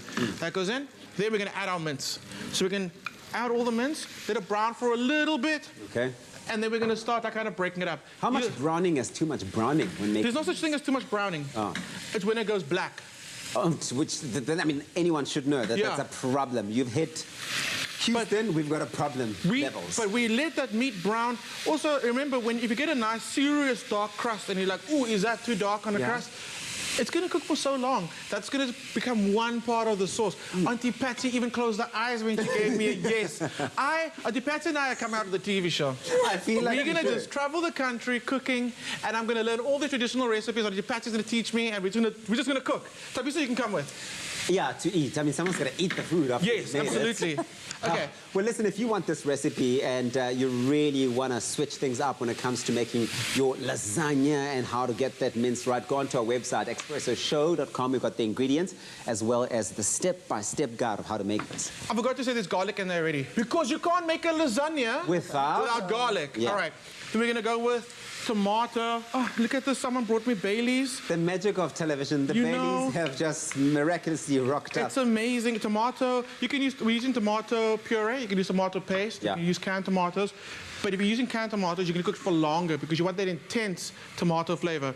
Bay leaves going in, and it's fresh, guys. It's fresh. Okay, guys, true story. I've once, I won't do it again. Yeah. I once had to borrow without asking bay leaves from someone's garden. Okay, right? And tell me more. The person was like, they were like, what's going on? And then I was like, sorry, I just want some Baileys. And they were like, okay, chef. And I was fine. Don't do that though, because if they don't recognize you, okay. But Baileys, guys, no. But Baileys, I'm telling you, you need them in your home. It needs to be in your cooking. Okay, Baileys going in. And what we're gonna do now is you can add a little bit of water if you want it. I've added salt. You can add black pepper. I've already added a little bit to it. The trick now with the mince for a lasagna is low and slow. Okay. You want it to go nice and low, and you don't want it to be soupy. You want it to be stoopy. What does that mean? Half a stew, half a soup. That texture. Okay. You need that moisture in there for your lasagna. The lasagna sheets need moisture to hydrate and become soft. Okay. They do. But if it's too soupy, you need to smack the lasagna sheets to check if they really do need the moisture. They and do. The answer is they do. Yes, they do. If it's too soupy, it's going to hydrate your pasta, but then your lasagna is not going to set. Okay, which is very, very important. Okay. Lasagna also sets. We're gonna try layering everything now, but the very important is once you've cooked the lasagna, once it comes out the oven, your lasagna must sit for 45 minutes. People don't know this. Okay. Once it sits for 45 minutes on its own, that's when all those layers they set in there. So when you cut it, you get those beautiful layers of your lasagna, your beautiful cheese sauce, and your pasta sheets. Oh, wow. Yes. Okay, well, this is very interesting. And this is really where it gets a little bit technical and easy to get wrong. This is where you often find, why does my lasagna not look like the one I had at the restaurant? Why does it not look like the one they made on Expresso? Why does it go south? It's all about the time. Timing. Okay, what do you think? Okay, that's going to go for a little longer. You can add a little bit of water to it. And then the longer you cook it, the color is going to decide. You're going to get that deep yellow color that you know you're going to get in every lasagna. So much. And that comes through with time. If you don't cook it long enough, you're not going to get that color. So there we go. So that's going to just keep on going for a little bit. Obviously, lasagna's layers of your mince. It also needs a cheese sauce. Speaking of sauces, sauces are also like a big thing. Auntie Patsy, we got lots of questions from people asking us about sauces. We, in fact, got a question that came through on Facebook, and this question's got to do with making a white sauce. It comes through from Susan Rex on Facebook saying, how do you prevent bechamel? Is it bechamel? Bechamel sauce going stiff and thick whilst baking in the oven. How do you do that? So bechamel. What is that? A bechamel is a white sauce. Oh. Once you add cheese to a bechamel, it becomes a cheese sauce. Oh. So let's start off by making our bechamel, which is, it always starts off with a fat. You can use oil, olive oil, canola oil, butter, which we're using. You can even use ghee. Oh. He's amazing with this one. So butter's Susan, in there. pay attention. Let's get the pan on.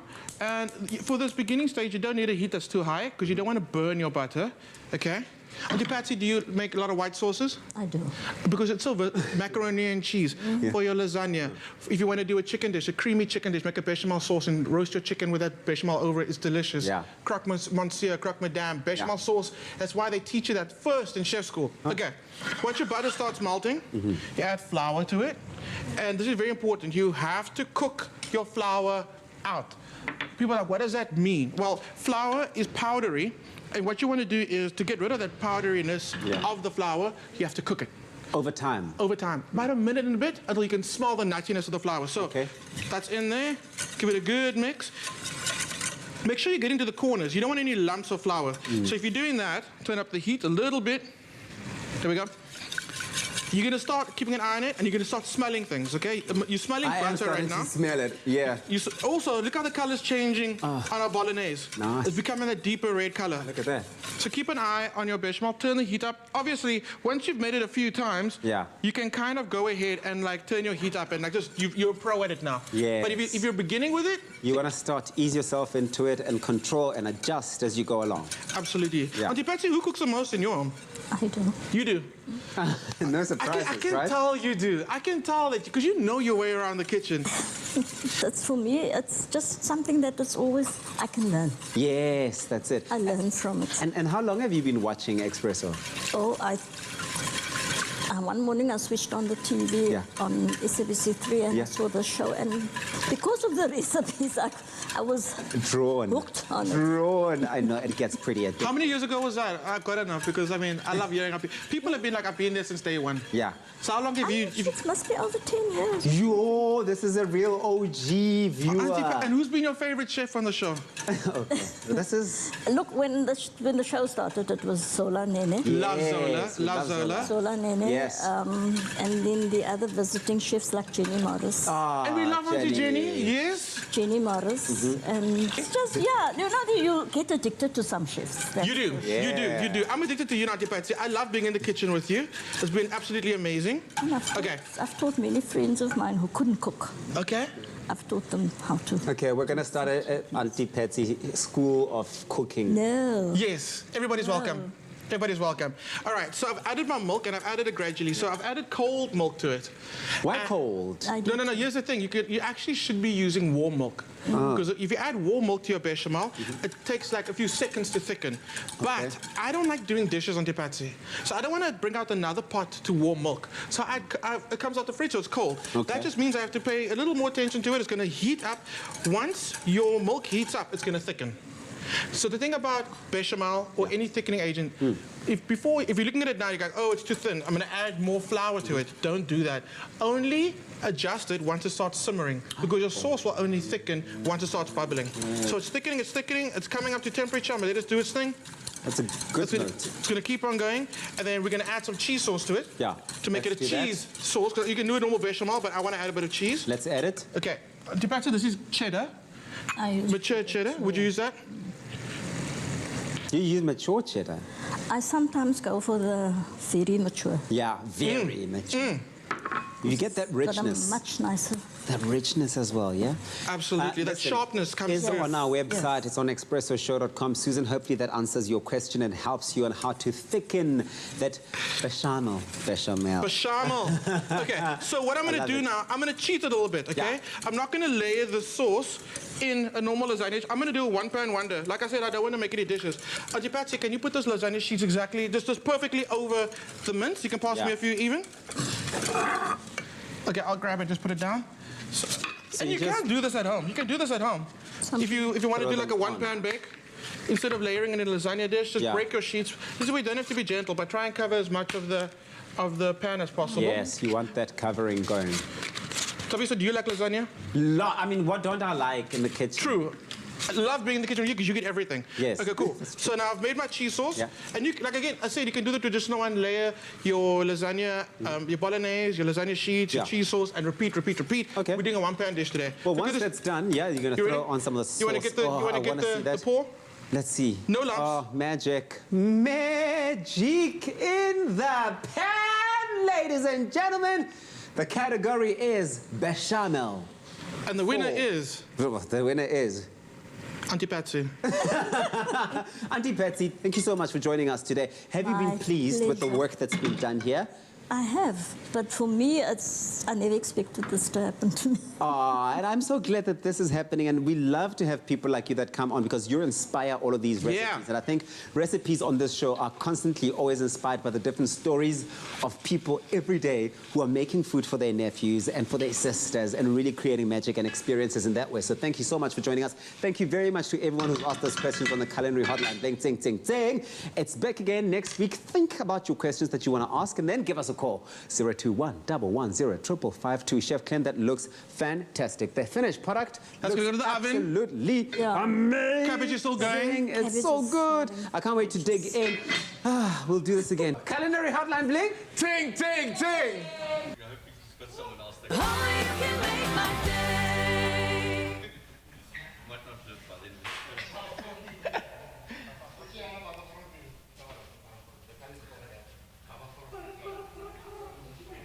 Yo, I'll try not to be, but as long as you give me all the energy, I'll...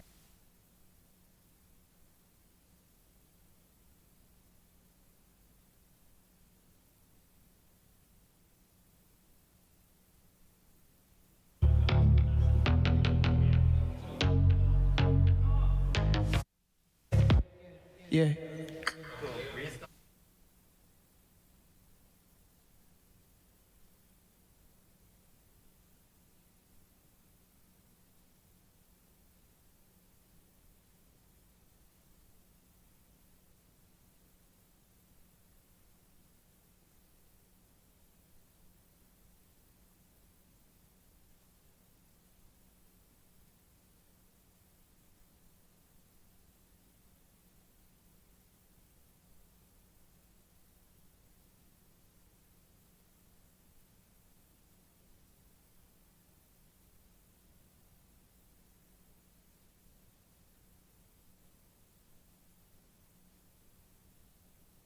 It's my feel-good breakfast show.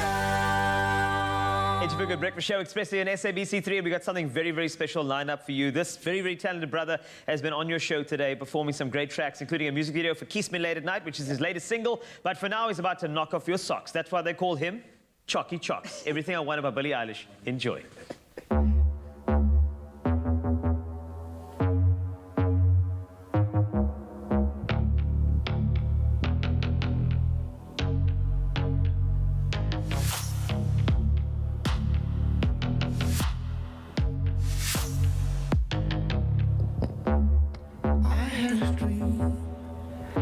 Everything I wanted, not what you think.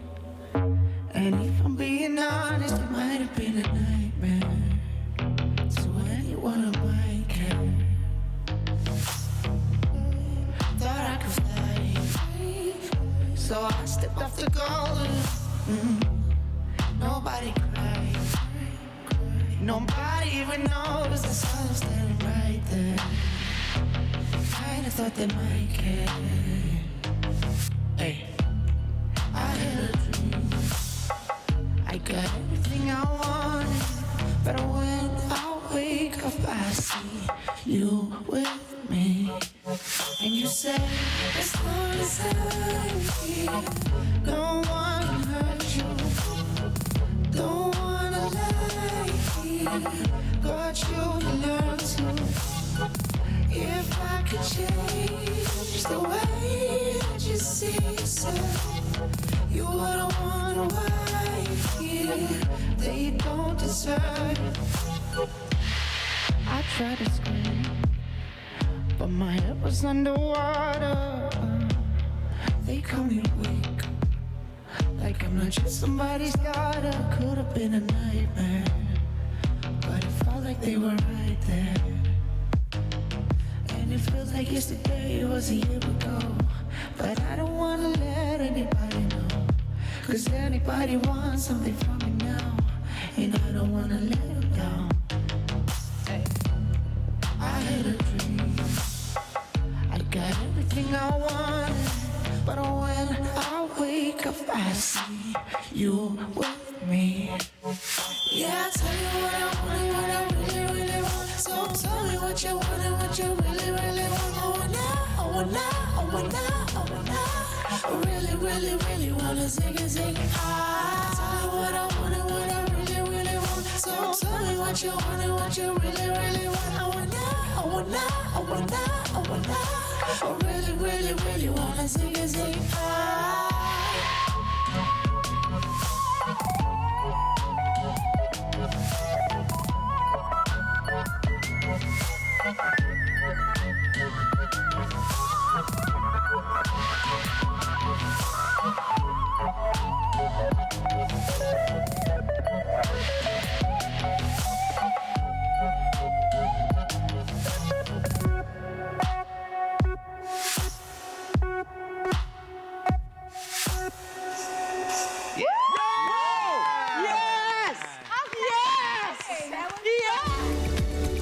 Make the most of glorious summer with your picnic favorites. Made with love by Clover. Another feel-good production.